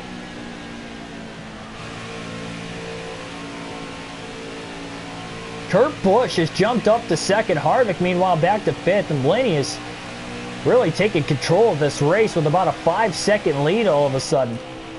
73 to go. We'll stick with the normal camera now to the end of the race.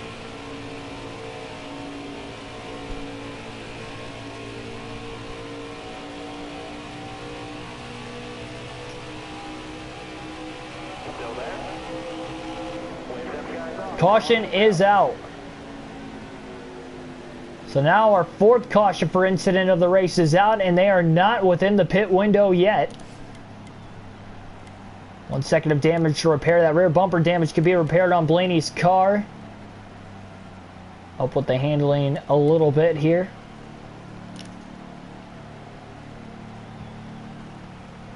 Free pass will go to Tyler Reddick in 19th. And we have 3 drivers who have DNF'd up to this point. 2 JGR Toyotas. Kyle Busch, David Reagan, and Martin Truex Jr. have all DNF'd already up to this point in the race. All winless on the season through the first 6. Kurt Busch wins the race off of pit road here.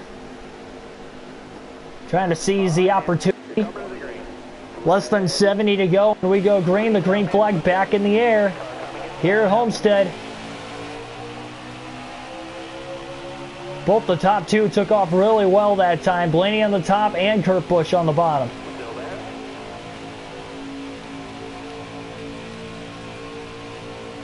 But Kurt Busch will clear off of turn 2 for the lead. Oh, Blaney up the middle. Harvick on the bottom. 3 wide for the lead into turn 3. Kurt Busch lost a couple spots there after taking the lead off of turn 2.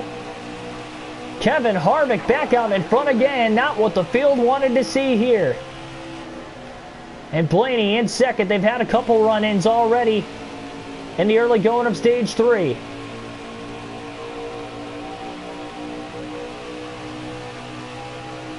Keselowski pulled right in line behind his teammate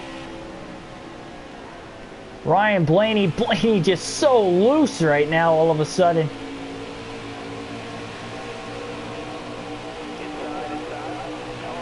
Keselowski had a run, but he couldn't keep the run going down the front straightaway.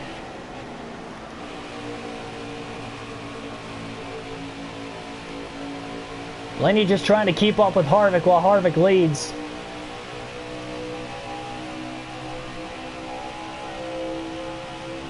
That's if Chicagoland could get another NASCAR day too. I mean, well, see, the problem is though with Chicagoland 2, if NASCAR keeps running the, even if like October came around, they wouldn't be able to run a race in Chicago in October. It's just way too cold.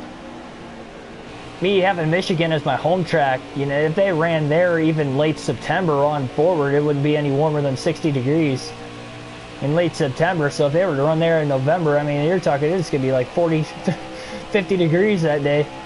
There's so many better options. They could run a race even in early November, late October. The weather-wise to run a championship, that would not be ideal.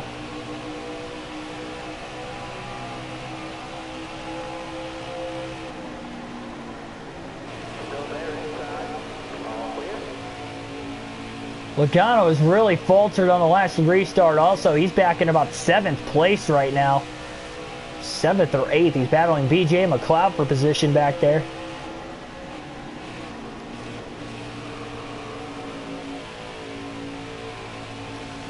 Denny Hamlin trying to get around Keselowski for 3rd meanwhile. Wow. Really low exit to the corner for Hamlin. Again, trying to get underneath the 2 car. Harvick's got about a 1-second lead right now on Blaney. Hamlin has moved up to 3rd, passing Keselowski in turns 1 and 2. Hamlin's got a big run. Closing in on Ryan Blaney.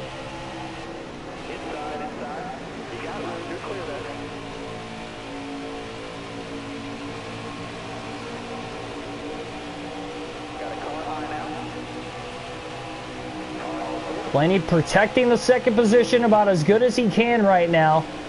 Hamlin gets a run on him. I don't know if he's going to continue to block. Hamlin looks a little bit stronger in the early going of the run. But at the same time, we are right around 60 laps to go, and Blaney doesn't want to give up any more positions this late in the race. Harvick already slowly getting away. That, I think it's just more of the case he doesn't want to battle Hamlin too hard for the position. He got off of turn 4 really well there, and he was able to actually keep a decent pace on Denny Hamlin.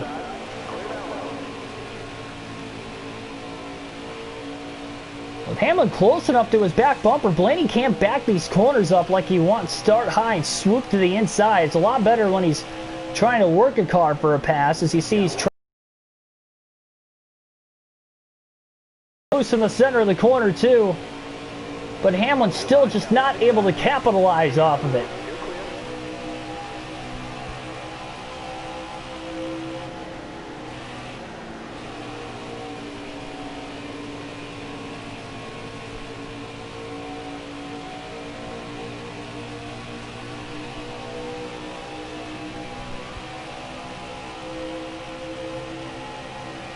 It's expected to be about a half-mile short track.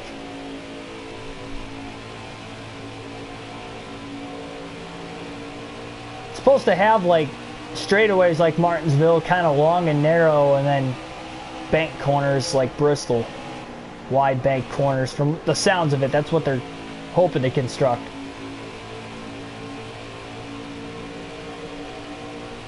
They could construct it like a 5-year-old with Legos. It might not look anything like what they're expecting it to come out as. So I guess we don't know until the actual finished product is there, but that's what they're wanting it to be like.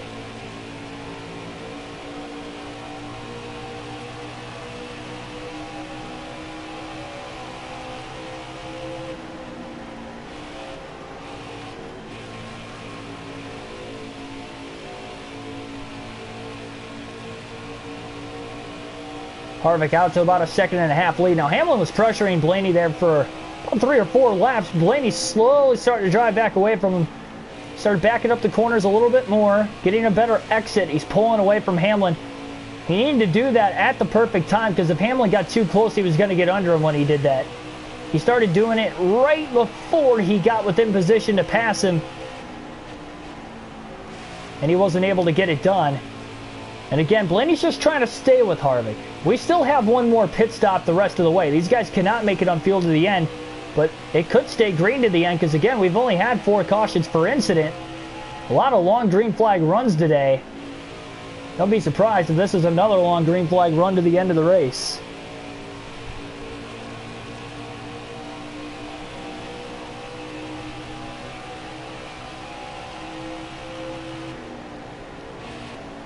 Well, not exactly. See, with having higher bank racetrack, they shouldn't have to brake as hard.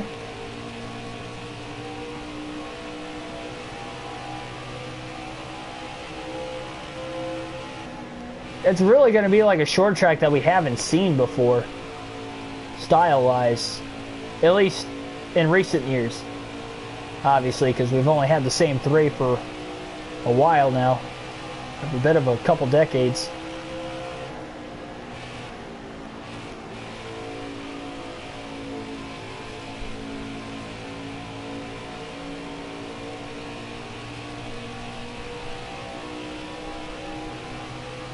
Yeah, basically like a half-mile version of Homestead or Old Atlanta is what I'm thinking. Again, half-mile version of it. Those two tracks are 1.5 miles. 55 laps to go.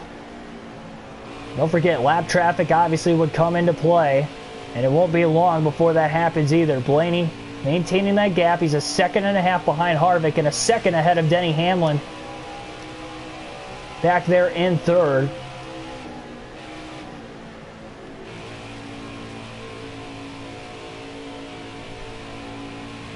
Car smoking, but is able to get to pit road that time, so we stay green. I believe it was Bubba Wallace in the 43. But again, we stay green.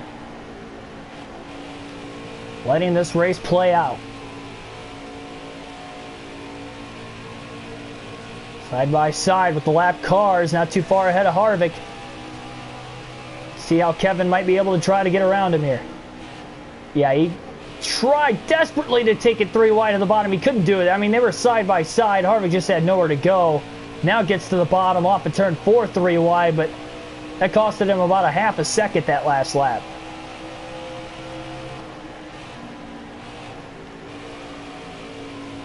Blaney got that car to turn so good through turns 1 and 2. He's got to catch McDowell in a great spot there. Took a really low exit to the corner, but he didn't have to lift it all like Harvick did. Not anything extra, that is. So Blaney needs to do here as the leaders are in lap traffic.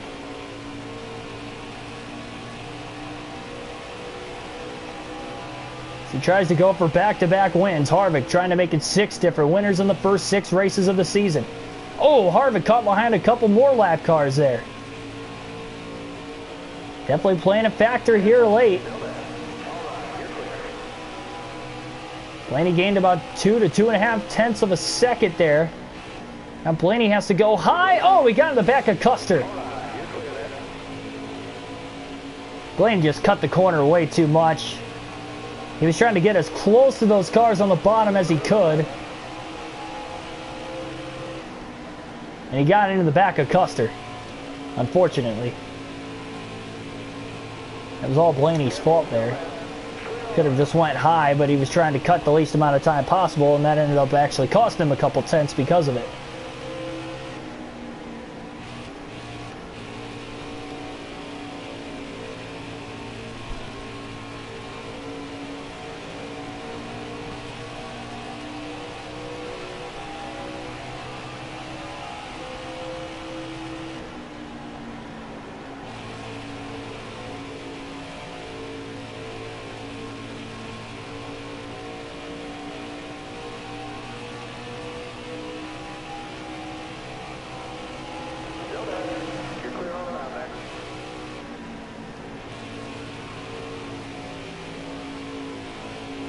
Blaney trying to clear Gase off of turn 4, barely did.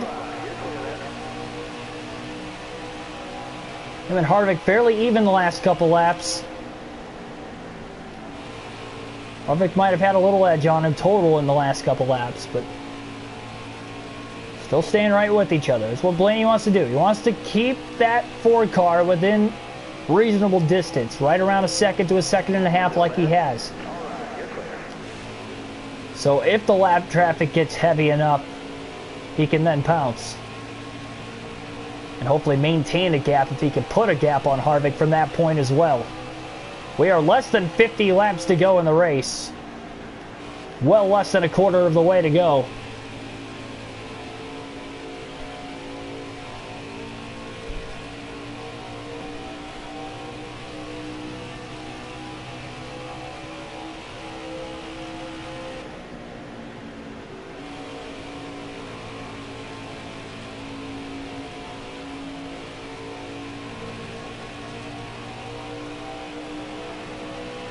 Blaney tried to stay in the draft of Bilicki down the front straightaway as long as he could before he got under him there. Oh, Harvick caught behind Quinn Houff.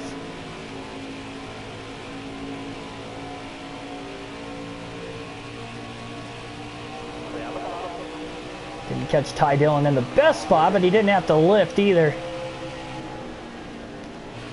He's going to go through that middle lane, though, through 3 and 4 to get around Quinn Houff.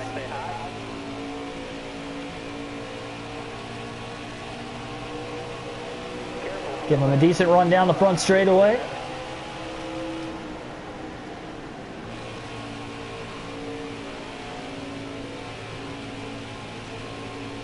Just again, shows how strong that Ford car is.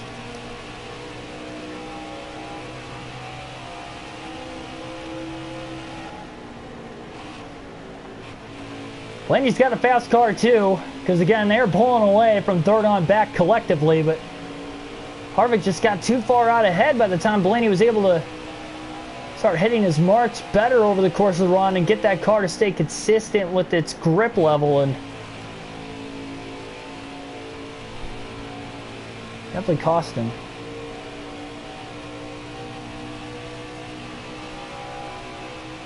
Logano third, Hamlin fourth, and Johnson your top 5, by the way. I believe that is Brendan Gaughan, the next lap car right in front of Harvick, off of turn 4, got in his way a little bit. Harvick with a low exit to the corner. Had to lift. Not a whole lot, but just enough. And it was Brendan Gaughan in the 62. Wow, Blaney drove in deep through 1 and 2 there that time. Really backed up his corner.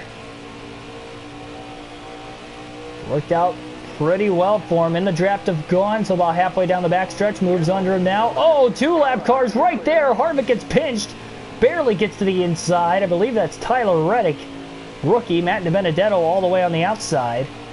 So he gets around both of them through turns 3 and 4. Definitely a tight squeeze for Harvick. Didn't think he was going to get there at first.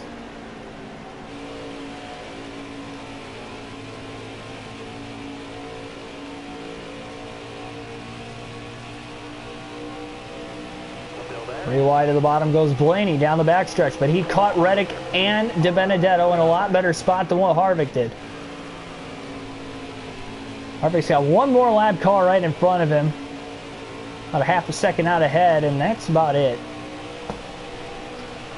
42 to go. I mean, Blaney's doing everything he can right now. He needs Harvick to make a mistake, and Harvick very rarely makes mistakes, especially here tonight. You got to stay on the grind. Harvick catches the lap car in a bad spot off of turn 2 again, but it seems like those couple tenths of a second, Blaney gains when Harvick passes the lap car. He loses when he has to pass the lap car. The next car will be Austin Dillon in the 3. Caution. With 41 laps to go, our 5th caution of the race tonight. Oh boy. Here we go again. And this will likely be the final pit stops of the race for everybody here in this one.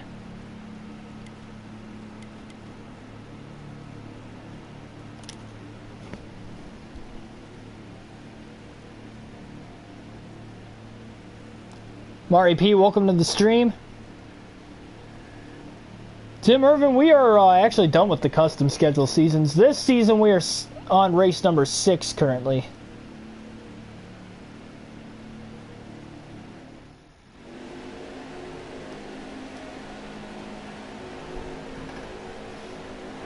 Wow, Blaney lost a bunch of spots. He lost 4 spots rather, on pit road, dropping from 2nd to 5th. At least he's in the preferred lane on the inside, but that is not ideal on what is likely the final pit stop of the race tonight. Green flag back in the air with 38 laps to go. Harvick restarts from the lead after winning the race off the pit road.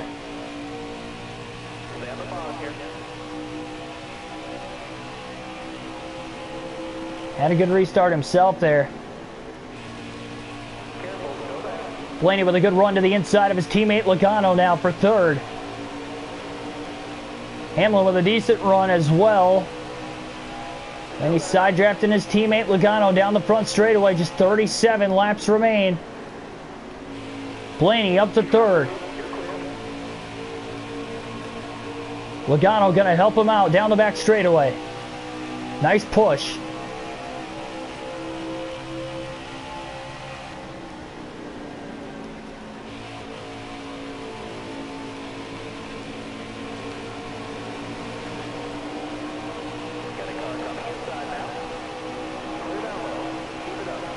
Fastest lap of the race ran that last time from Ryan Blaney. Oh, contact with the Penske teammates. Blaney shut the door way too late. Logano got to his inside. Jimmy stuffs it in there now.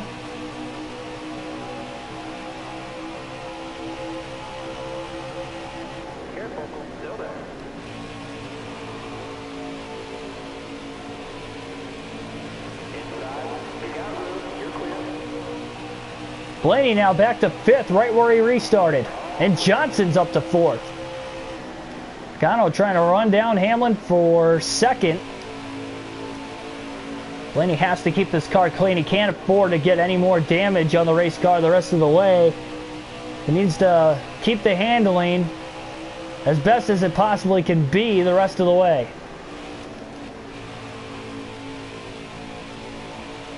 Got underneath Jimmy Johnson through 3 and 4. Can't quite complete the pass, but he's trying to get back after him. Side drafting him down the front straightaway now.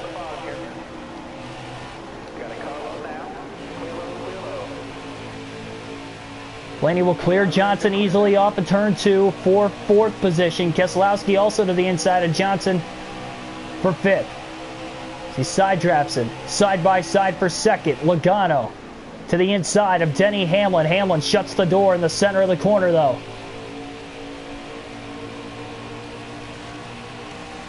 Kurt Busch almost took it 3 wide for 5th place back there. Keselowski and Johnson still side by side.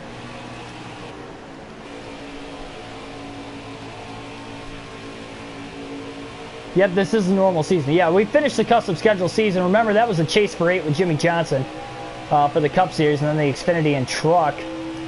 Yes, we finished that. I wanted to finish them all together. We did a championship week a couple weeks ago when we finished it up before we started the final season here for all 3 of these series.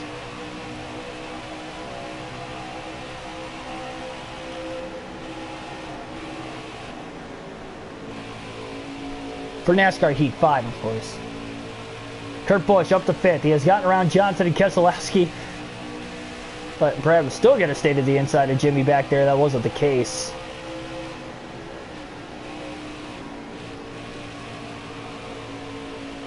Kurt looking for speed on the outside, but Logano was gotten around Hamlin. Can he maybe run down Kevin Harvick? Johnson trying to get back around Kurt Busch. Top 4 are all within 2 seconds of the lead still. You can give them that.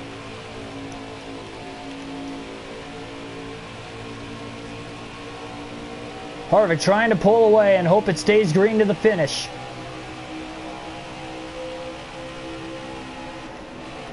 Again, by far, he's led the most laps tonight.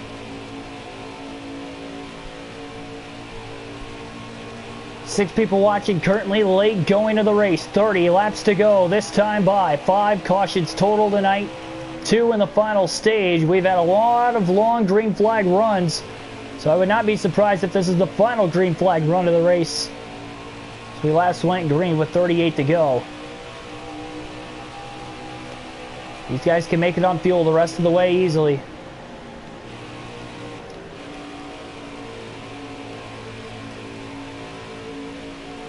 If we do stay green to the end, there will be lap traffic in the way by the end of this race.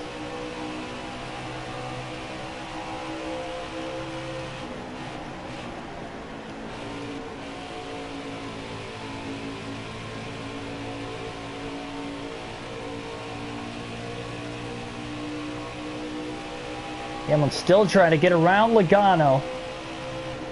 Joey took that spot away from him. Denny trying to get it back. Can't be comfortable when both of those guys are near one another here, so Blaney will be ready to pounce if they start racing too aggressively with one another. And Hamlin drove it off deep into turns 1 and 2. He's trying to get around him. Trying to get underneath him so he could side draft him and then get him in the following corner. He's just not able to do it. And Joey got around him fairly quickly. And it looked like he was just going to drive away, but he just wasn't able to.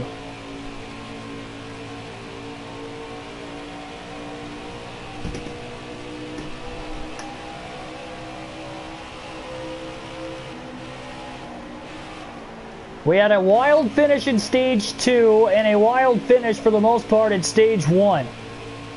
Again, Harvick won stage 1, Blaney won stage 2. We finished second with Blaney back in stage 1 as well. This has been a fun race all throughout. So don't count any of these drivers out of it yet. These top 4 have definitely been the 4 fastest throughout the course of the night.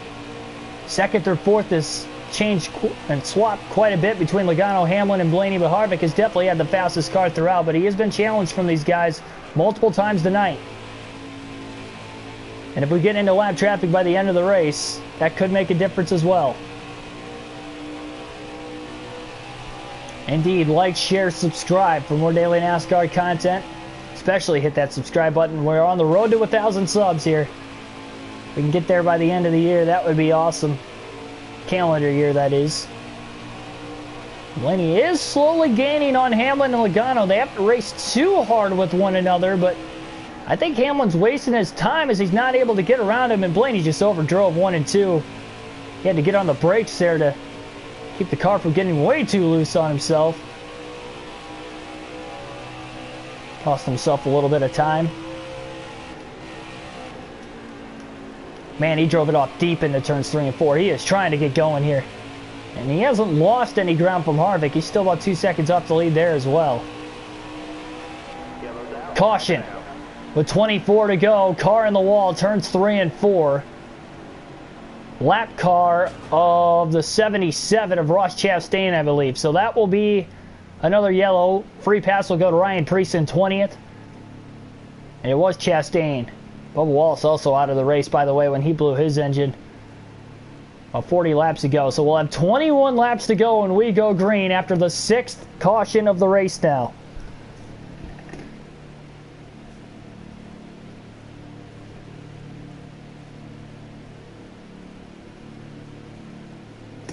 This is going to get fun and interesting, guys. We had late race cautions right around that 20 to 30 lap to go mark in the first 2 stages, which set up crazy finishes. What will happen here?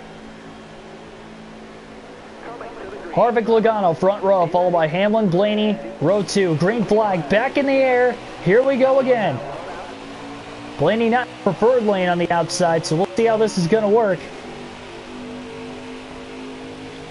Harvick trying to get a good restart. Oh, Harvick just pulled up in front of Blaney. Blaney trying to give his teammate Logano the push. Tried. Blaney with a massive run down the back. 3 wide up the middle for second for Blaney in between Hamlin and Logano. And he clears Logano. What a run by the 12 car. Trying to cross Hamlin over to the inside. What a restart. Now side drafted. 20 laps to go for Harvick.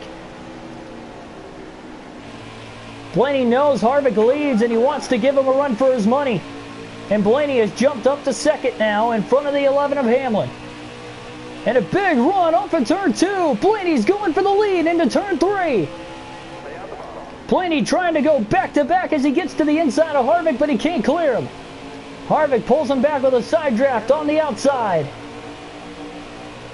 At the line, Harvick, I believe, no, that was too close to call. I could not tell who led that last lap.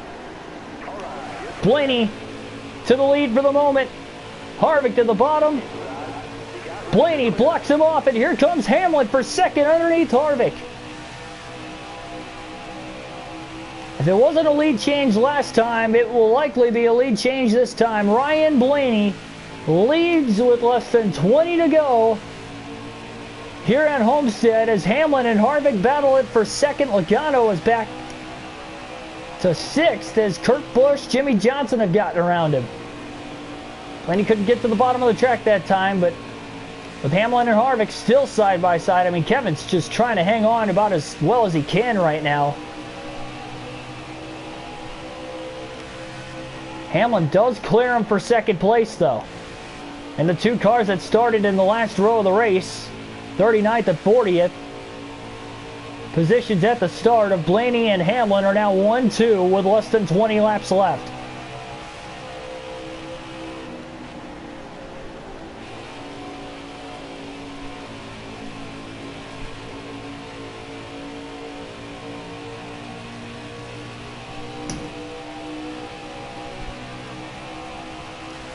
Harvick back to the inside of Hamlin.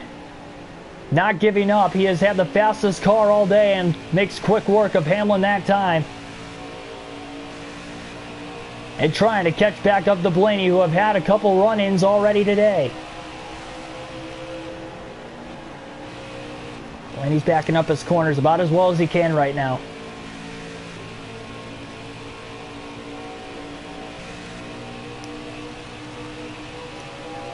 Now he's hoping it stays green to the finish just to let this thing run itself out to the finish.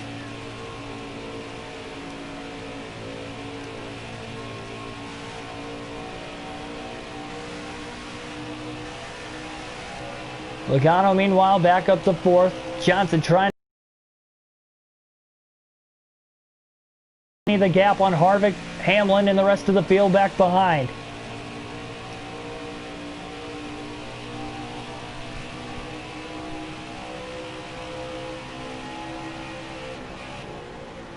Blaney tries to be the first repeat winner of the year.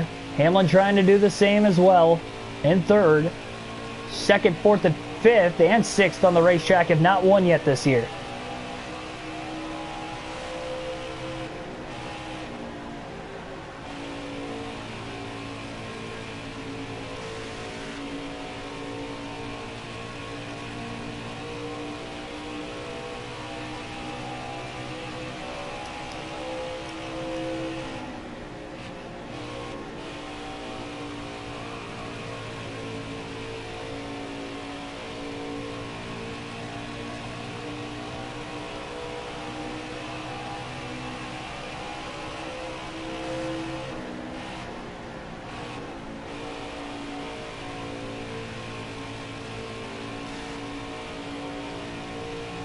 Trying to make it 1-for-1 with the Duracell paint scheme on the front of the car as well for Ryan Blaney.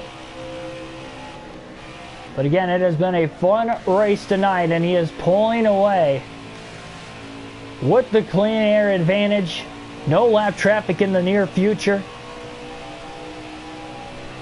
As good as it has looked all day for Blaney, especially when on equal tires. The only other time he was able to really drive away from these guys was when he was on about 30 lap fresher tires.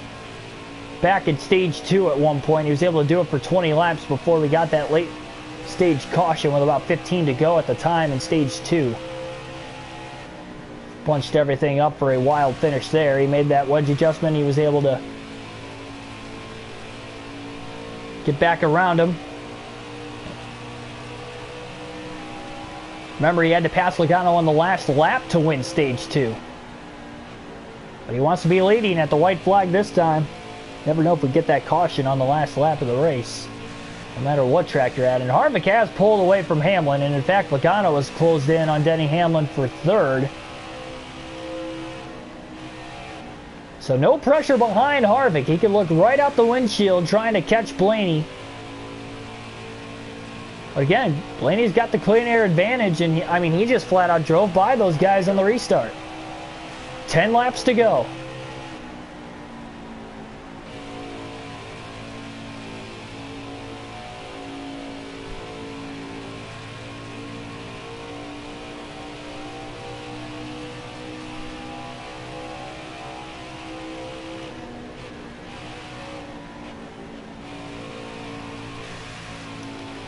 As long as he hits his marks, I do not see him losing this thing if it stays green. Lap traffic could get in the way, but at least he's given himself a little bit of a gap. So there's a little bit of pressure off of Blaney, knowing that Harvick is not within striking distance if Blaney got loose once randomly or something of that nature. Tires perfectly fine at the end of the race, barely over halfway worn on the right front in particular. Fuel plenty good to go to the end as well, through multiple overtimes at that also. Brendan Runyon, welcome to the stream. Oh, we got a car up in smoke into turn 3. Car scattering around trying to miss him. Will he get to pit road? And if he does, will we stay green? McDowell about ran into the back of him there. It is Daniel Suarez in the 96 for Glutton Brothers Racing. But he will get to pit road. We stay green. 7 to go. That was a little bit of a scare there for Blaney. He was hoping we stayed green, but we do. We saw that earlier where Bubba Wallace blew an engine and we stayed green. So NASCAR has been consistent with the call tonight. And not throwing the caution flag, they have gotten to pit road each time. The cars were having to scatter out of the way that time. Bubba Wallace's incident, there was no one around him. But either way, we stay green. 6 laps left.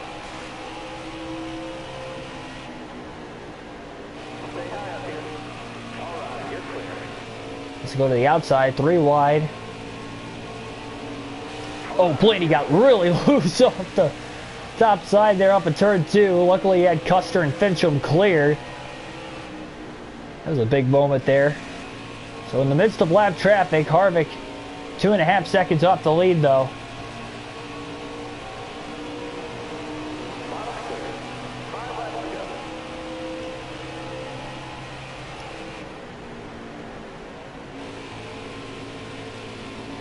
Five to go.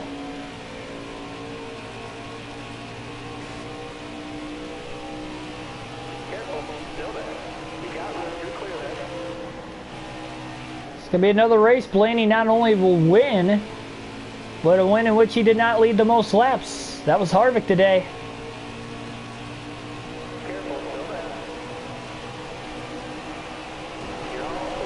Man, I guess he didn't clear Joey Gacy moved up there, or at least very, very minimal contact before they got into turn 1, thankfully. Blaney almost rushing the corners just a little bit. Needs to be patient. 3-second lead. He is widening out. Harvick struggling in the lap traffic. I'm sure Harvick isn't pushing the issue at this point, though, either. Being as far back as he is, he's just hoping for a caution at this point now.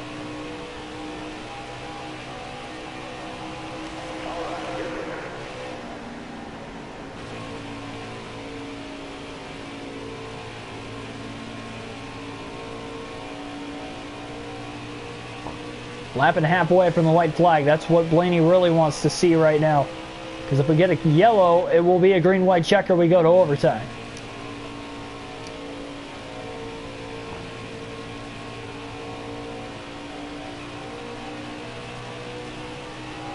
Two to go.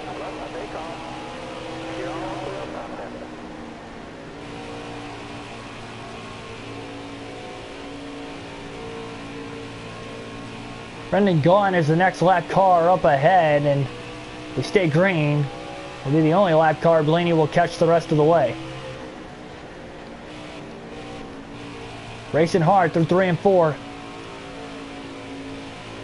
See how loose he is. He's trying to get to that white flag as quick as he can here, and he will. White flag in the air. 1 lap to go for Ryan Blaney with a 3.5 second lead over Harvick at Homestead-Miami Speedway.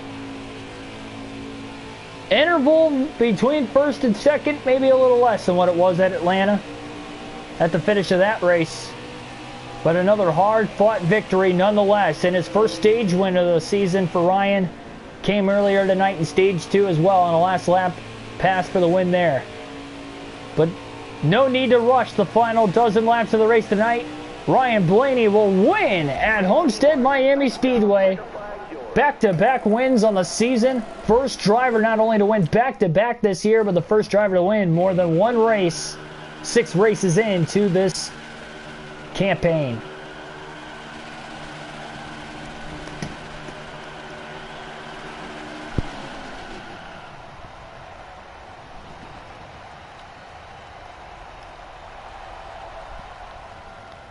As he blows the engine in the victory celebration.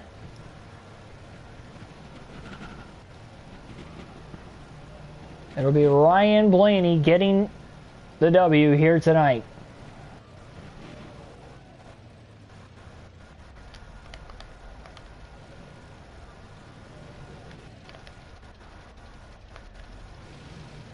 Walking right on the front stretch here.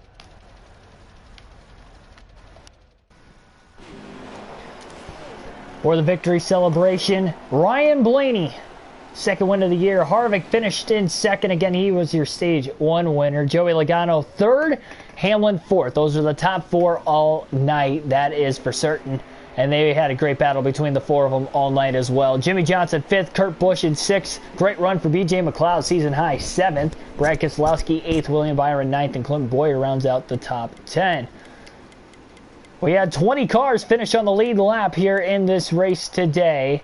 Daniel Suarez looks like he was able to get back on the track late in the going after that engine issue with not many laps remaining. And we had 4 drivers DNF tonight. Bubba Wallace, Kyle Busch, David Reagan, and Martin Truex Jr. all failed to finish in this race here tonight as well. Taking a look at the point standings, Brad Keselowski still leads the points. Blaney will jump from 4th to 3rd in the standings and now is only 31 behind Keselowski. But Keselowski in total has a 28-point lead over Denny Hamlin. Blaney has the most playoff points now at that second win of the season. First stage win as well. And there he is in victory lane for the Dixie Vodka 400 at Homestead-Miami Speedway.